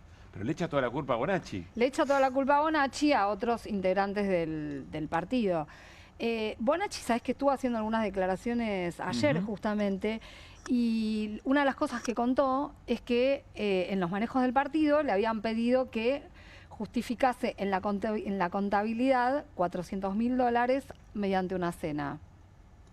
Y dijo que él se había negado a hacerlo. Que le pidieron a Bonacci le pidieron que justifique exactamente. Bueno, 200.000 ya sabemos de dónde salieron, faltan 200.000 más. Y además, bueno, todo en este contexto, ¿no? Obviamente, dijo esto José Bonacci. Pero no terminan de señalarse uno a otro, ¿no?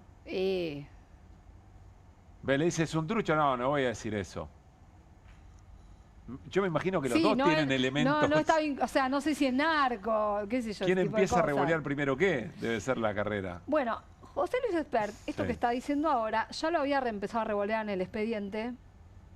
¿En esa causa de Martínez Giorgi? Sí, pero esto es lo increíble. Evidentemente José Luis Espert tenía algún aviso de algo, porque te estoy hablando de una causa que se abre en el 2021, se presentó en marzo de este año, con un escrito, con un descargo diciendo ese partido no es mío, lo mismo que le acabas de escuchar decir, e incluso daba la lista de todas las autoridades del partido, encabezado por Bonacci. Pará, los tiempos son importantes. La denuncia es del 21. La denuncia es del año 21. Pero la presentación de Espert en esa causa es de 13 de marzo de este año.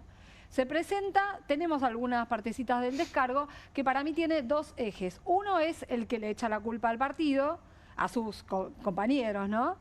Decidí participar como candidato extrapartidario. Era candidato a presidente de una agrupación política que se encontraba inscripta y autorizada por la justicia electoral. Me refiero al partido UNITE. Se acordó que intervendría como candidato extrapartidario, lo cual significa que no me afilié al partido ni integré sus órganos de administración. Yo no fui. Fue Bonacci. Fue Bonacci. Y una lista de otra gente que menciona. Mi función fue exclusivamente realizar actos eleccionarios en la ciudad de Buenos Aires y en el interior del país y exponer mi proyecto político en los medios de comunicación. Esto es genial, era candidato a presidente, insisto. Junto a Luis Rosales, ¿no? Recordemos la fórmula. Rosales lo secundaba. Rosales le dijo que sí, había tanteado a varios otros antes. Sí, entre ellos a Marcelo Longobardi. No participé en absoluto en lo vinculado con los fondos y gastos de campaña electoral, de lo cual se encargaron las autoridades del partido político de acuerdo a la ley electoral. Ignoro por completo todo lo vinculado a la aplicación de los fondos recibidos, las contrataciones y las rendiciones de gastos realizadas por el apoderado luego del acto eleccionario. Este es un aspecto. Después está el aspecto cómo conocía a Machado y qué pasó y qué hay de los aviones y los vuelos de Machado. Sobre todo un elemento, ¿qué tipo de vínculo tenía con Machado? ¿No? Él dice que lo vio una vez. A ver. Mirá, ahí está. Mi vínculo con el señor Federico Machado, que según se determinó en el año 2020, un año después de la campaña electoral del año anterior, estaría vinculado con actividades del narcotráfico, fue nulo. Lo conocí circunstancialmente en un evento social en el que participaron muchos de los empresarios más reconocidos y serios de nuestro ámbito, con quienes Machado interactuaba con familiaridad, y en ese contexto me fue presentado como un empresario de bajo perfil, pero de reconocida trayectoria. Después también dice que en efecto le ofrece Machado subirse a su avión para llevarlo a Viedma, donde iba a presentar el libro en el contexto de su campaña. Y él dice, sí, yo le dije que sí, de hecho hice declaraciones públicas al respecto y le agradecí. Uno entiende, Irina, que preguntado hoy, Espert contestaría exactamente lo mismo que declaró en esa causa de Martínez Giorgi en marzo. La respuesta sería la misma. Mi vínculo es nulo, lo conocí en un evento, me llevó una vez a Viedma. Exactamente. ¿Y eso es cierto? Igual tiene algunos problemitas, Espert, para explicar esta situación. Tiene dos problemas. Algunos están adentro de la causa, porque ya ha declarado por lo menos un piloto de los vuelos que trasladaron a José Luis Espert durante su campaña. Y además, ayer mostramos... Pero perdón, ¿y qué dijo el piloto? Te quiero contar dos cosas. Perfecto. y ahora lo desglosamos. Maneje la ansiedad, y Caruso. además, sí, Caruso, maneja la ansiedad. Aparte te lo estoy contando bastante bien. Muy bien. Bueno, y además ayer escuchamos a Longobardi decir que lo había contactado una jefa de prensa que se llama Clara Montero Barré. Lo que dijo hoy en una entrevista con Ale Berkovich, Clara Montero Barré desmiente categóricamente a Espert diciendo, lo vi una vez en mi vida. Creo que tenemos el audio de esa entrevista que me parece muy gráfico para entender lo que te estoy diciendo. Lo escuchamos, dale. Un cachito de tiempo necesita un la cachito de tiempo. Recordemos quién es esta mujer. ¿A qué vamos a escuchar? Esta mujer fue jefa de prensa de José Luis Espert. Sí. Durante muy poco tiempo en la campaña, según lo que contó hoy en esa entrevista. En esa campaña de la que estamos hablando, sí. de la que la candidató. Ella dijo que trabajaba en Telam, que es periodista, que se había pedido una licencia, que se tiró la pileta a trabajar en la campaña y que se encontró con algo que no le gustaba. Sí. Dice que Espert se quedaba con dinero. Dijo que Espert se quedaba con plata. Y que no le gustó nada y se fue. Que además, bueno, como que tenía malos tratos. Lo que decía Lemoine. Claro, exactamente. Básicamente. A ver, ahora sí la podemos escuchar. Ahí dale. está. Mira, Longobardi era uno de los posibles que querían como candidato a vicepresidente para que lo acompañe en la fórmula. A Espert. Claro, que Longobardi acompañe a Espert. Y eso se le iba a proponer. Eso se le iba a proponer Fred Machado a Longobardi. Claro, exacto. O sea que Fred a mí Machado, me había dicho. Perdón, entonces quiere decir que Fred Machado es mucho más que un financista, era un armador de Espert en ese momento. Sí. Sí, lo opinaba, él... Sí. O sea, es absolutamente mentira lo que dice Espert de que él lo vio una vez o dos veces en su vida, lo vio muchas. Obvio.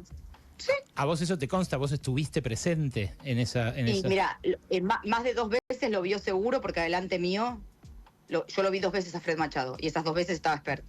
Y después Espert viajó a Estados Unidos y lo vio. El día que se conocieron fue en el hípico de San Isidro, un mes antes de yo entrar a la campaña. O sea que sí, varias veces lo vio. Espert me parece una persona miserable. Un mentiroso que odiaba a los K y después buscaba el apoyo de Guado de Pedro para que le cuide las boletas y que le pague las boletas porque se había quedado sin financiamiento.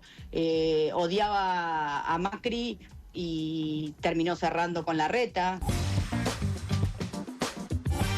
Bueno, es una declaración que lo puede meter en problemas si declara en la causa. Hasta donde yo sé, no declaró hasta el momento. Hasta donde yo sé, vive en Qatar esta mujer ahora. Me dicen que trabaja para la AFA. Bueno, probablemente tenga que declarar y más después de todo esto. Porque esto que dice no deja mucho lugar a la interpretación. No. Que no. su vínculo con Machado era nulo, no es cierto. ¿No es cierto? No, ella lo está diciendo claramente. Bueno, es lo que se deja entrever en varios relatos. En esta causa, quien sí declaró es un piloto, que sí tenemos para mostrar algunos tramos de la declaración, y este piloto deja en claro algunas cosas, como por ejemplo que su jefe era Fred Machado, que manejó 2 aviones, uno es el que llevó a Espert a Viedma, que ese fue una especie de vuelo ocasional, donde él iba asistiendo a un vuelo, que era como una especie de vuelo especial, donde les mostraba incluso a otras personas, a extranjeros, este Bombardier, que era el avión de Machado, y había otro avión, un avión Beechcraft King Air B200 para 7 u 8 pasajeros, que lo que deja muy en claro este piloto, creo que tenemos algunas partecitas para ver, es que lo llamaba gente que trabajaba con Espert, arreglaban el vuelo y se iban de recorrida. Mi relación laboral con Fred Machado es que era mi jefe directo y me avisaban cuando había vuelos, me pasaban la lista de pasajeros y si podía hacer los vuelos, me llamaba alguien del entorno de Espert. Me llamaba, me decía cómo era el itinerario y el listado de pasajeros.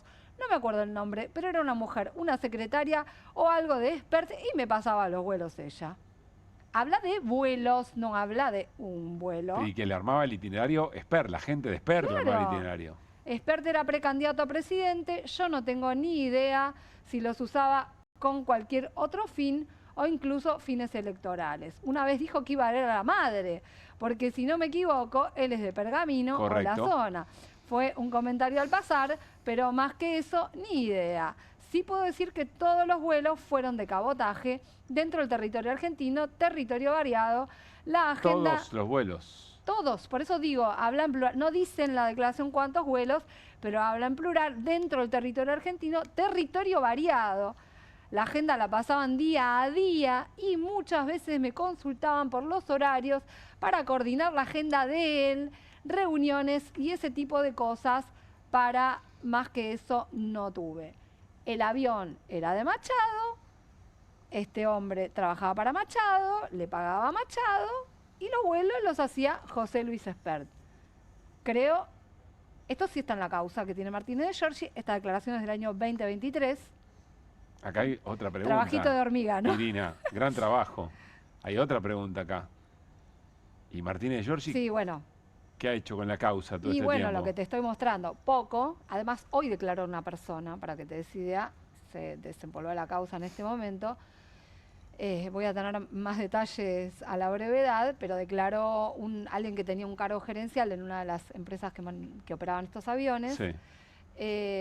Pero que además es una persona que aparentemente conoció a Machado hace más tiempo, 2014 aproximadamente, y que le trajo a la Argentina un avión. Lo que abonaría la teoría de que Machado se armaba una flotita de aviones, se quería hablar acá en Argentina también. Y esto tiene más que ver con lo que plantea Grabois. Va a haber probablemente alguna disputa o algún tironeo en relación a la causa, porque como les dije, la denuncia de Grabois está en San Isidro y esta está en Comodoro Pi. Si se la queda el juez San Isidro Sí. o viene a Martínez Giorgi. Es un clásico en Comodoro Pi quedarse con una causa, no decir nada durante mucho tiempo para cuando llega el momento decir yo tengo la causa. Claro. ¿No? Yo Bien. tengo esta causa. O sea que la demora puede ser funcional para el momento en que estalla y tener el Exactamente. control de ese escándalo. Exactamente. Ahora, Grabois plantea algo distinto que tiene más que ver con lo que dijo Lemoyne, con lo que sugiere la jefa de prensa, que es que Espert se habría quedado guita para él. O sea, que no todo fue una cuestión de bus, porque además fue una campaña muy austera. Claro. No había nada, no tenía ni carteles, pero bueno, viajaba. Voy a sumar otro Viajaba elemento en vuelo que privado. es otro aspecto que también nos contó Irina, que a mí me parece impactante, francamente, que es cómo se explica la demora por la extradición de Fred Machado y el hecho de que el abogado de Fred Machado es el mismo abogado del presidente de la Nación. Eso me parece fuertísimo. Sí. Solamente en un momento en que estamos tan bombardeados por escándalos, por alertas, por novedades, estas cosas, ¿no? Que hemos cruzado tantos límites, estas cosas pasan así como así. Estoy seguro si fuera otro espacio político, olvídate, ¿no? El tratamiento es distinto. Ahora volvemos, Siri, con todo esto. Dale. Vamos a ir a una breve pausa y vamos a retomar algo que recién hablamos con Guido y con Carlos Heller. ¿Qué es lo que está pasando con Estados Unidos? ¿Qué es el shutdown? ¿Y cómo podría eventualmente impactar esto en el salvataje de Estados Unidos hacia el gobierno de Javier Milei? Porque está en línea Leandro Morgenfeld, analista internacional y además docente universitario, investigador, que conoce muy bien o lleva adelante estudios sobre Estados Unidos. Hablamos con él al regresar de la tanda.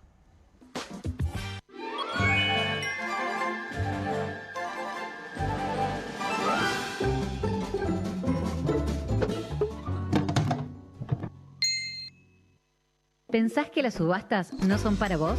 Son para todos, porque podés comprar y vender desde donde estés de manera rápida, fácil y confiable. ¿Querés participar de nuestra próxima subasta?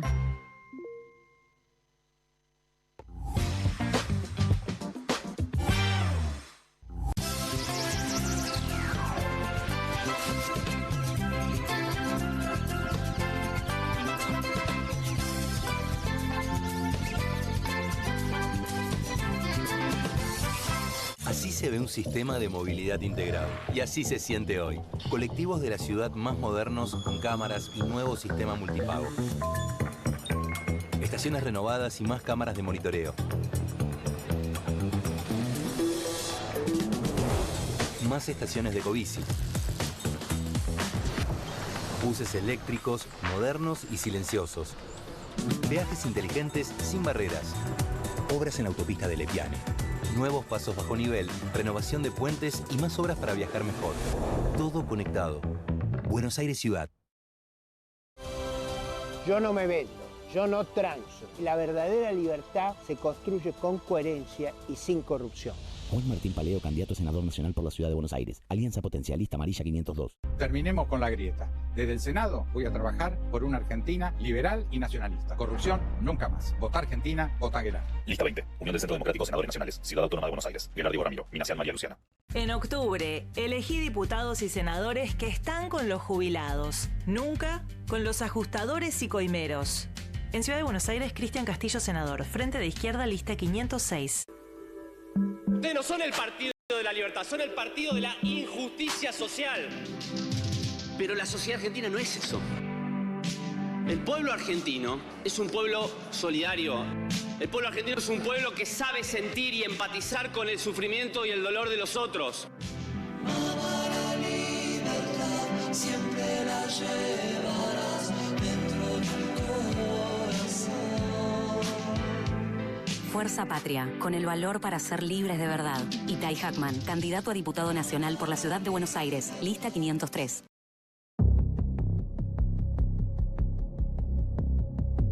Para adelante, lista 69. Facundo Manes, senador nacional por Ciudad Autónoma de Buenos Aires. Soy Hernán Reyes y quiero proponerte terminar de una vez con la corrupción.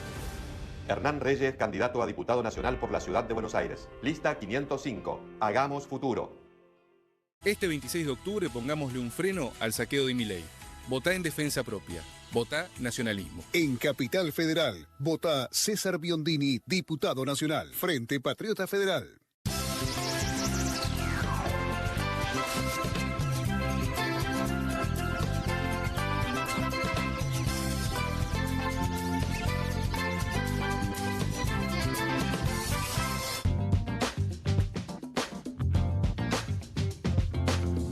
QR y nos metemos en la situación que está viviendo el gobierno de los Estados Unidos con el famoso shutdown. Ahora vamos a pedir explicaciones a Leandro Morgenfeld de qué se trata, siempre con una mirada sobre de qué manera la tensión en Estados Unidos, su propio ecosistema político, puede impactar en el compromiso de salvataje al gobierno de Javier Milei, con lo que eso significaría.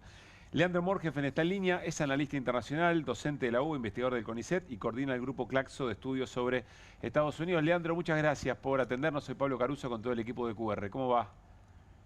¿Qué tal, Pablo? ¿Cómo están? ¿Cómo andas? Buenas noches Muchas para gracias. Todos y todas. Explica, ¿en qué momento dirías que está el gobierno de Trump? Nosotros después como reflejo vamos pensando en lo que Milei espera del gobierno de Trump, pero ¿en qué momento está? Bueno, hay muchas dimensiones. Nosotros venimos diciendo hace mucho que Estados Unidos está en un proceso de declive de su hegemonía, que Trump es un síntoma de las múltiples crisis que atraviesan económica, política, social, ideológica, cultural, que atraviesa la sociedad norteamericana, que Trump no solo no las va a resolver, sino que la va a profundizar desde que asumió. Pensemos que asumió hace poquito más de 8 meses apenas, parece que fuera muchísimo más. Una segunda presidencia donde Trump tiene mucho más poder político interno, controla las 2 cámaras, a pesar de que no pudo ahora aprobar este presupuesto para el año siguiente, controla la Corte Suprema porque en su primera presidencia metió 3 jueces ultraconservadores, esta vez a diferencia de la anterior sí había ganado el voto popular y logró purgar del Partido Republicano a toda la gente que se la resistía, que eran muchos sectores en su primera presidencia. A pesar de todo eso, gobierna un Estados Unidos que está cada vez más atravesado por diferencias totalmente irreconciliables. Él es un promotor de estas diferencias, de estas múltiples grietas, y muchos sostienen que estamos en Estados Unidos en este momento en una suerte de preguerra civil, ¿no? De hecho, cuando fue electo el año pasado, era impresionante ver que en algunas encuestas serias indicaba que más del 50% de los votantes republicanos y más del 40% de los demócratas pensaban que iban a vivir una guerra civil en los próximos 5 o 10 años. ¿Qué significa bueno, eso lo que en estamos concreto, viendo ahora, lo por que ejemplo, no se pudo poner de acuerdo el Congreso. En la calle, ¿qué significa eso, una preguerra civil? Estoy tratando de imaginarme esa situación. Bueno, hay una violencia política inusitada. Te voy a dar 2 o 3 ejemplos. Además de la crisis que hay con el tema del aumento de la pobreza, de los millones de personas que no tienen seguridad social, de las 100.000 personas que murieron el año pasado por consumo de opiácidos, ¿no? Hay un proceso de militarización interna muy, muy fuerte. Si el Trump desplegó, por ejemplo, tropas federales en la capital, en la ciudad de Washington, y está amenazando muchas ciudades y estados demócratas con la posibilidad de intervenirlos militarmente. Si hay un choque ahí entre los poderes de los distintos estados y el poder central. Militarización de la frontera, el servicio, digamos, que quiere él que deporte a 1 millón de personas por año, está ingresando en las universidades, en los trabajos, en las fábricas, está sembrando el terror adentro de Estados Unidos, el incremento de la violencia política, es decir, de los asesinatos masivos, asesinatos o atentados contra figuras políticas, la retórica del propio Trump, no solo cuando fue hace poco el funeral de Charlie Kirk, este líder de ultraderecha que fue asesinado en una universidad, sino ayer mismo hizo una cosa muy inusual que reunió a los 100 principales altos mandos de las Fuerzas Armadas de Estados Unidos desplegados en todo el mundo, con su secretario de Defensa, que en realidad se llama secretario de Guerra. Hizo un discurso virulento, tanto Trump como el secretario de Defensa, diciendo que las Fuerzas Armadas tenían que combatir el enemigo interno que se estaba infiltrando. Me hace acordar, vos que conocés estos temas, algo de los discursos de los años 60 y 70, la idea de la doctrina de seguridad nacional, ¿no? Las Fuerzas Armadas tienen que pelear al enemigo interno. Y el enemigo interno son la ciudad de San Francisco, son el estado de California. Ayer amenazó con una posibilidad de intervenir en Nueva York si gana quien está encabezando todas las encuestas, que es un candidato izquierdista, ¿no? Se acaba de bajar el actual intendente de Nueva York, ¿no? El jefe de gobierno, amenazó a Chicago, ¿no? Lo está haciendo en Washington. Es decir, una situación que en todos los órdenes internos muestran esta ruptura. Bueno, esa ruptura se expresó ayer también en el Congreso y desde la medianoche, por primera vez en 7 años, estamos ante un shutdown, que es lo que se conoce como el cierre del gobierno de Estados Unidos, que es que no logró el gobierno los 60 votos, se necesita una mayoría calificada, no es 50 más 1, 51 para aprobarlo, sino 60 votos y no hubo acuerdo bipartidista, y a partir de eso, distintas instancias del gobierno federal quedan sin funcionamiento hasta que logren resolverlo. La última vez fue en el primer mandato de Trump, hace 7 años, y estuvo 35 días, duró, o sea, larguísimas 5 semanas en lograrse un acuerdo y que volviera a funcionar parte de la estructura, Leandro, digamos, del gobierno federal. Por lo que pude ver y muy en sintonía con esta confrontación como método, lo que dice es, bueno, son los demócratas los que no están dando el acuerdo, voy a eliminar las políticas que a ellos les gustan y voy a echar una enorme cantidad de empleados del Estado, de trabajadores del Estado, demócratas, o sea, va para adelante.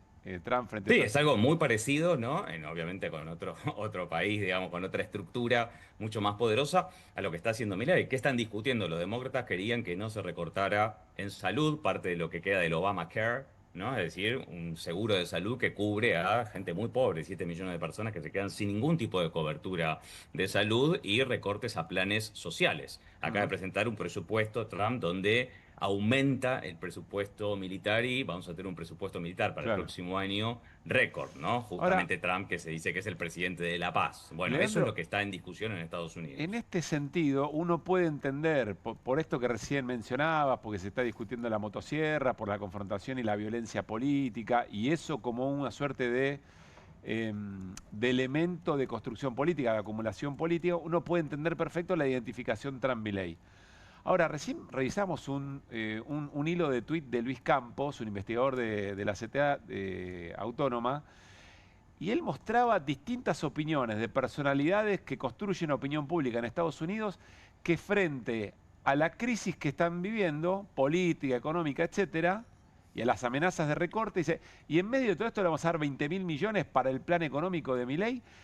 Ahí aparece una tensión que no sé si vos tenés elaborado, si lo estuviste estudiando o lo estás pensando, cómo puede jugar en este salvataje.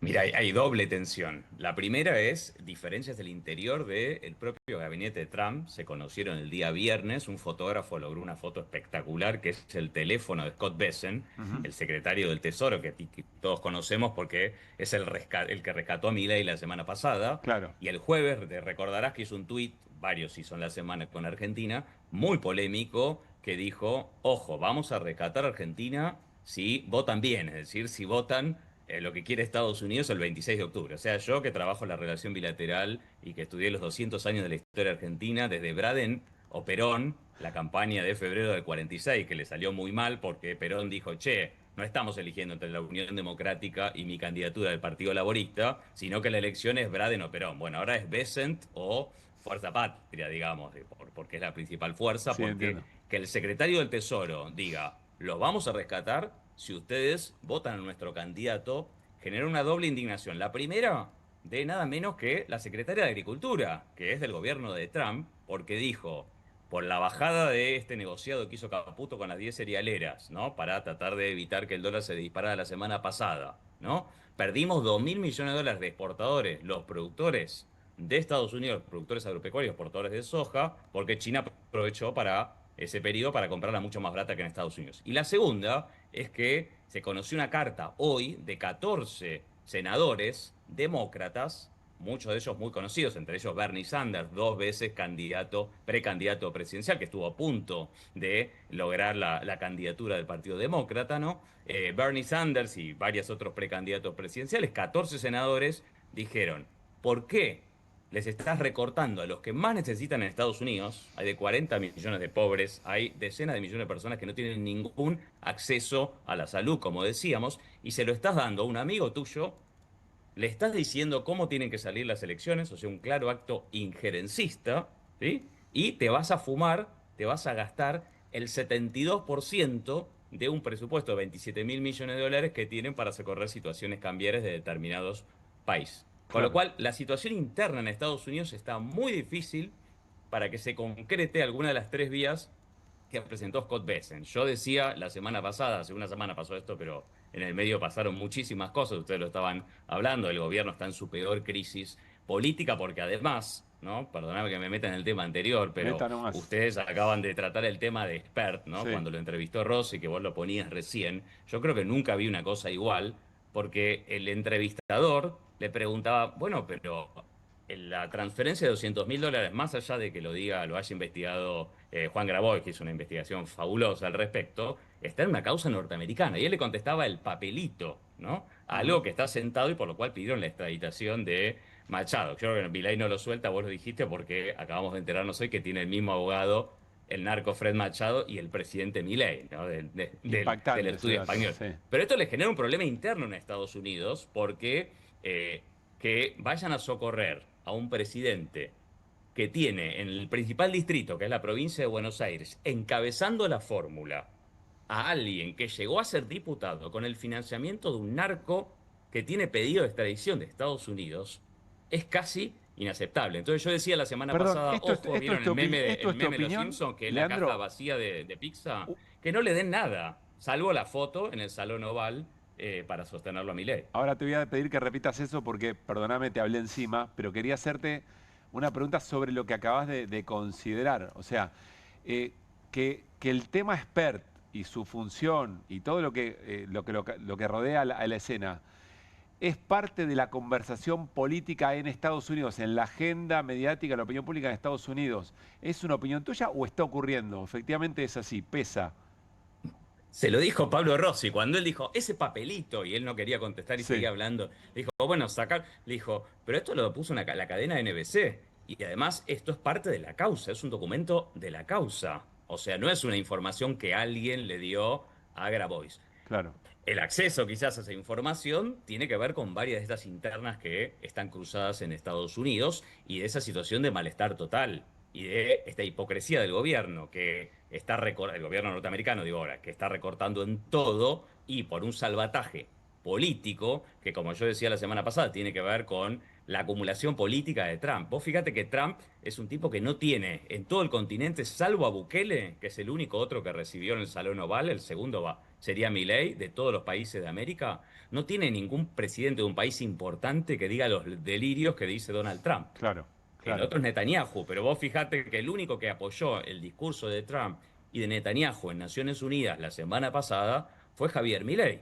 Ni Lula, ni la presidenta Sheinbaum, ni el presidente de Colombia, ni el de Chile, los otros 4 países con mayor PIB de América Latina, salvo Milei, ¿sí?, tienen estas posturas. Entonces, por eso están sosteniendo, y además por cuestiones geopolíticas, lo que ayer se decretó, que es la posibilidad de que ingresen tropas extranjeras, ¿no? Los votos de la Argentina en Naciones Unidas, la salida del grupo BRICS, por una cuestión geopolítica, están sosteniendo un gobierno, ¿sí?, que ni siquiera cumple con ciertos parámetros, digamos, tan elementales como no tener un tipo narco como primer candidato. Y en el caso de la Argentina, yo digo, comparado incluso con las relaciones carnales de los años 90, esto es muchísimo más grave. Hoy me decía un colega que está haciendo su doctorado, un colega argentino, está haciendo su doctorado en Chicago, me decía, Milei es el migajero de Trump.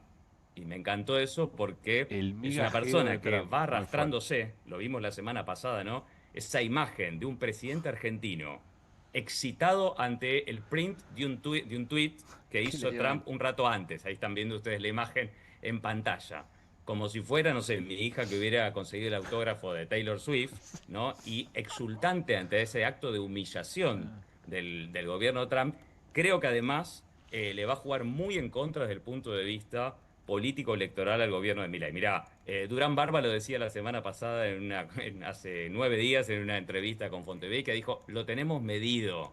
Esta política de arrastrarse frente al gobierno de Estados Unidos, ¿sí?, es algo que es piantavotos. Ayer se conoció una encuesta muy importante de Subán Córdoba, que decía que el 71% de la gente estaba en contra de la instalación de una base militar norteamericana en Ushuaia a cambio de un acuerdo económico. Apenas 21% estaba a favor. Así que creo que eso, que ellos lo venden como un salvataje, le puede dar un veranito financiero que le duró muy pocos días, pero, digo yo, es un salvavidas de plomo y me parece que el 26 de octubre este aspecto geopolítico, que a veces parece un poco más lejano, también le va a jugar muy en contra al gobierno de Milei, más allá de que cuánto sea el rescate, que todavía no lo sabemos. Si va a haber rescate, si vendrá o no vendrá después de las elecciones, o si finalmente le soltarán la mano a Milei y buscarán a alguien otro que pueda llevar esas políticas adelante.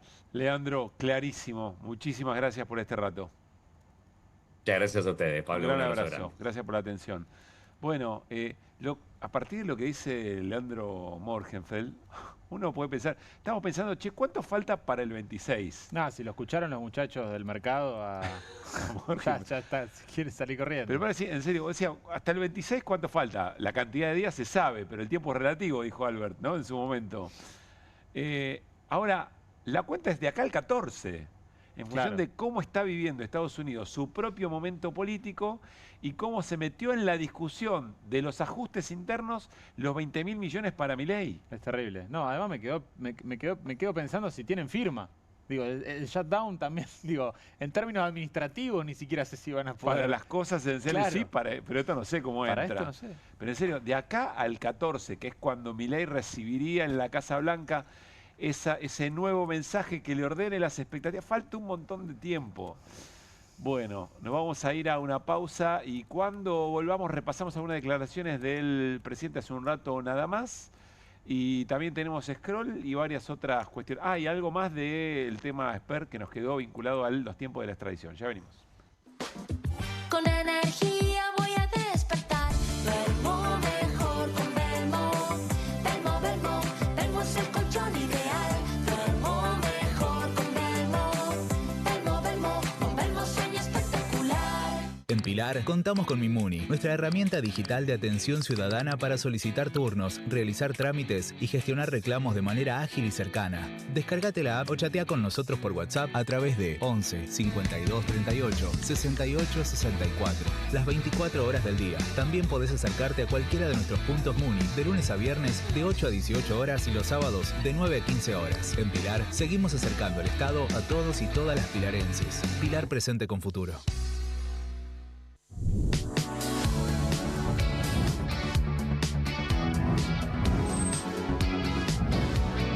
Soy Agustín Neglia, los invito a todos a ver por Amazon Prime lo mejor de La Rioja en nuestra nueva serie de viajes Super Guide por Amazon Prime.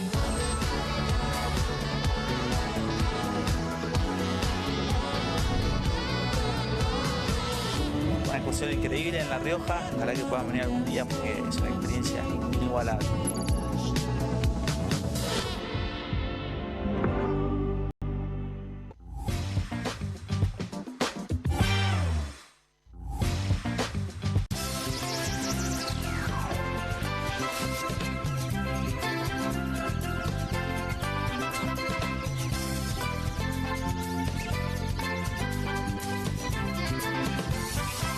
¿Necesitas llegar tranquilo a fin de mes? Tené un préstamo 100% online con WeCred. Te damos un préstamo personal de hasta 400.000 pesos, acreditación por CBU dentro de las 48 horas, mínimos requisitos, cuotas fijas en pesos, rápido, simple y seguro.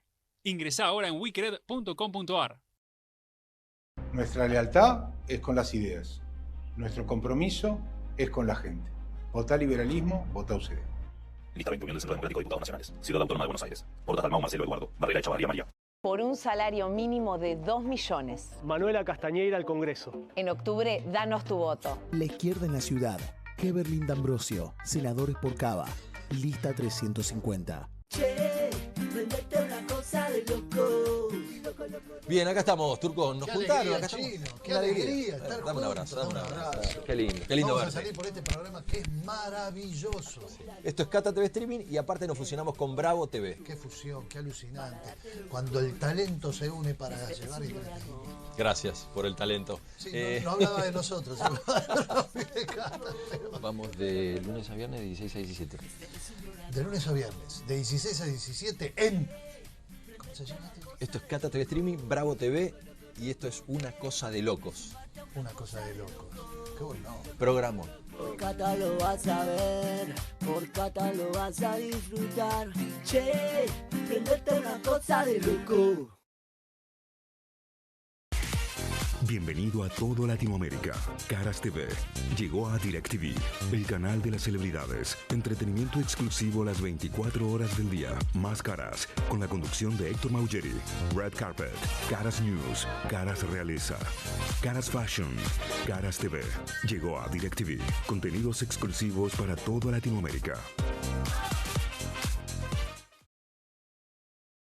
Tenemos el equipo, la fuerza y la decisión de cambiar. Alejandro Katz, candidato a diputado nacional por Cava. Lista 343, Movimiento de Jubilados y Juventud. Votame para una nueva ley de medicamentos accesibles y que termine con la corrupción política farmacéutica. Marcelo Pereta, Jimena Arce, candidatos a diputados nacionales por Cava. Movimiento Plural, lista 352. Soy Marcela Campagnoli y en el Congreso te demostré que se puede trabajar con seriedad y respeto. Marcela Campagnoli, candidata a senadora nacional por la Ciudad de Buenos Aires. Lista 505. Hagamos futuro.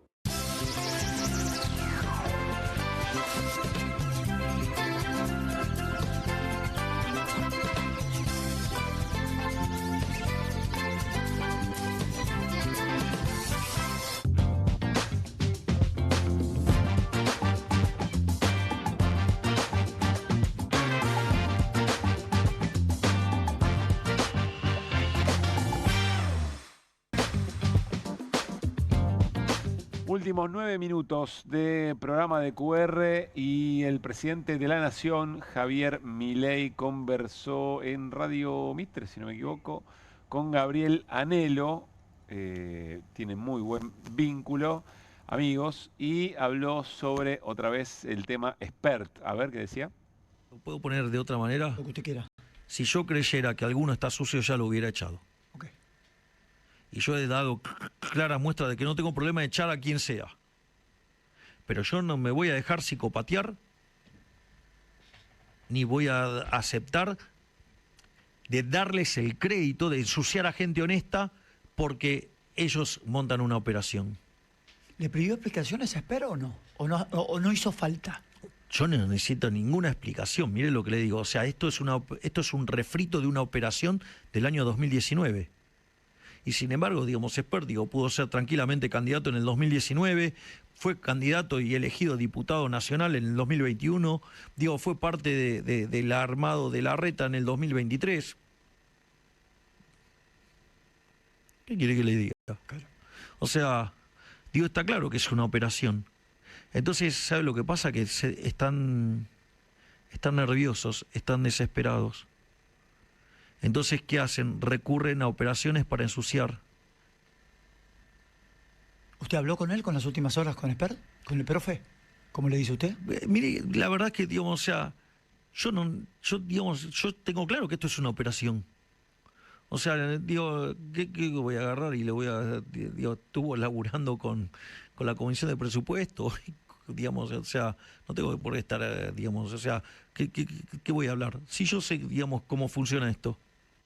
Bueno, están nerviosos, dice Milei, y la verdad es que hay un montón de elementos para dudar sobre si se trata de una operación. Pero bueno, alguien puede decir, ¿y qué va a decir? Si ya hay una decisión evidente, después de una reunión de gabinete hoy, hay una decisión evidente de bancarlo a Esper. En todo caso, si se hubiera corrido de la Comisión de Presupuesto, hubiera implicado también un cuestionamiento a su participación como diputado.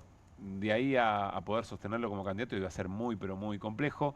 Lo que hace el gobierno y lo que hace el profesor parece de manual, ¿no? En todo caso, bueno, veremos cómo sigue el tema. Irina, tuiteó hoy Jorge Yoma y un mensaje bastante llamativo, que en todo caso es interesante para el presidente si efectivamente lo lee y puede tener una conversación con su propio abogado, que es el mismo abogado de Fred Machado. Exactamente. Bueno, tiene que ver con lo que hablamos esta semana sobre el papel de la Corte en la historia de la extradición de Fred Machado. Cuenta Jorge Yoma. Esto de Esper, dice, y el narco, Fred Machado, es tan obsceno y oscuro. Ahí va la historia de él. A fines de 2022 vinieron a nuestro estudio los abogados de Fred Machado. No sabemos si es el actual. ¿El actual qué? El actual abogado de Fred Machado, Bien. que es Francisco Neto, que vos acabas de referirte. Requerían mi asistencia profesional para lograr que el procurador Eduardo Casal durmiera el dictamen por la extradición de su defendido imputado por narcotráfico a Estados Unidos. Obviamente rechacé el caso, no iba a prestarme a semejante indignidad. Por otra parte, conociendo los valores éticos y profesionales del procurador Casal, me iba a sacar cagando. Eso si no me mandaban en cana. Bueno, este es el humor que lo caracteriza. Claro. A Yoma. Les ofreció, dice, un estudio en Estados Unidos para que tuvieran asesoramiento, no volvieron más. Y después cuenta que, tal como él imaginaba, Casal iba a dictaminar rápido y cuenta que esto es lo que contamos acá en QR, Casal dictaminó en el año 2023, abril de 2023, a favor de que sea extraditado Machado y que desde entonces la Corte tiene el expediente. Se queja Yoma, en parte en el tuit dice, tuvieron tiempo de ocuparse de 3 casos de Cristina Fernández de Kirchner, y después en algunas entrevistas que estuvo dando también dijo, pero no tienen tiempo tampoco de ocuparse de los reclamos de las provincias, por ejemplo, ¿no? Dice Jorge Yoma. Entonces lo que está diciendo y lo que está expresando acerca... Casi obvio, por otra parte. Bueno, que la Corte está jugando acá. Y está jugando evidentemente, o por lo menos jugó hasta ahora, para proteger a Machado y que se quede en el país. Porque lo que no quiere Machado es que lo manden a Estados Unidos. Claro. Y, la pregunta que está en el aire es, ¿tendrá algo que ver que el abogado de Fred Machado es el abogado del presidente? Es la gran pregunta. Para la demora de la Corte. Bueno, es que es la pregunta. Y no lo vamos a saber. Pero lo que sí te puedo decir es que la Corte hizo el mes pasado una jugada. O sea, no es que simplemente se quedó el expediente, lo durmió todo este tiempo. En agosto reciben un escrito de Oneto, del abogado de Milei y de Machado, donde dice, no, la situación de Machado tiene que haber cambiado porque en realidad en Estados Unidos una de las acusadas hizo un acuerdo y le quitaron varios de los delitos. Pero lo que no dice Oneto es que hay 7 personas más que están siendo investigadas en esa causa, y una es la madre de esa persona que él menciona, Sí. que está condenada a 16 años de prisión, que es la que sería la socia de Machado, de cuyo fideicomiso salieron los $200.000. Claro. Bueno, pero Oneto hace esa jugada para que la Corte siga haciendo tiempo. Lo que le pedían a Yoma era ayudarnos a hacer tiempo, porque queremos arreglar con Estados Unidos, para que este hombre se quede acá en Argentina, que no lo persigan allá. O sea, por lo menos que no lo persigan allá. Ayudarnos a hacer tiempo. Y lo que está haciendo la Corte es tiempo, porque le mandó esto de Oneto al juez de Neuquén diciéndole, pregúntele a Estados Unidos en qué está esta causa. ¿Y sabes qué? Yo misma me metí en el sistema en Estados Unidos y yo vi el acuerdo que hizo esta mujer y de donde se desprende perfectamente cuál es la situación del expediente. No tenés que mandar un exhorto a Estados Unidos para saber eso. Gran dato, Irina, gran dato. Qué poco se habla de la Corte Suprema de Justicia en este momento en la Argentina, una Corte de 3, absolutamente irregular, deslegitimada. Es impresionante, sobre todo si a partir de una decisión también muy cuestionable mantiene detenida a una de las referentes políticas más importantes Es muy del país, impactante. ¿no? Es muy impactante. Es lo único que hizo la Corte este año. Tomó otras decisiones, pero la verdad es que el mensaje de este año fue meter presa a Cristina. ¿Cuál es el otro mensaje que dio la Corte este año? Estamos impartiendo justicia, nos estamos ocupando del DNU 70, de los reclamos de las provincias, por toda la guita que le sacó el gobierno. Como dice Yoma, le está cuidando la billetera al gobierno. La verdad que en esto, no hacer nada con las demandas de las provincias es cuidarle la billetera al gobierno de Javier Milei. No es otra cosa, eso es lo que está haciendo la Corte. Con Cristina presa, sin permitirle jugar en las elecciones. Hoy se reunieron con Axel Kicillof, una Muy de las noticias importante, del ¿no? día también, allí en San José 1111. El presidente de la Nación está desde las 9 de la noche conversando con Anhelo, es decir, va para 3 horas sigue. de entrevista, y en un momento ya lo había hecho en Neura, ¿no? No, Había Neura estado estuvo 5 más, y pico. 4 o 5 horas. Y en un momento se emocionó el presidente, no por la situación de jubilados y jubiladas, no por las familias con personas con discapacidad, me parece, tampoco por la suba del dólar, si no me equivoco, me parece que por Martín Palermo. A ver. Cuando se retiró en Palermo el día que le regalaron el arco, yo dejé de ir a la cancha de Boca, no pude soportar la tristeza que me causó verlo a Martín retirarse. Fueron tantas alegrías que no pude volver. ¿Se emociona? Sí. ¿Cómo no me voy a emocionar si me llenó de alegrías, Martín? Nada, sacamos este tema. Se me emocionó. Bueno, el otro día el ministro Caputo había dicho que también se había emocionado y había sido difícil no contener las lágrimas en la reunión que tuvieron con Trump, si no me equivoco, ¿no? Sí. Cuando Trump se descargaba en elogios preestablecidos con Javier Milei. Yo insisto, para la próxima no estaría mal, además del currículum, fijarse a ver qué cosas... dígame qué cosas lo emocionan y qué cosas no, eventualmente, ¿no? No es un psicotécnico, es conocer un poco más, conociendo el futuro presidente o algo por el estilo. Bueno, nos tenemos que ir. Gracias, Siri. Gran trabajo como siempre. Gracias. Lo mismo, querido Guido Bambini. Ojalá la hayan pasado bien.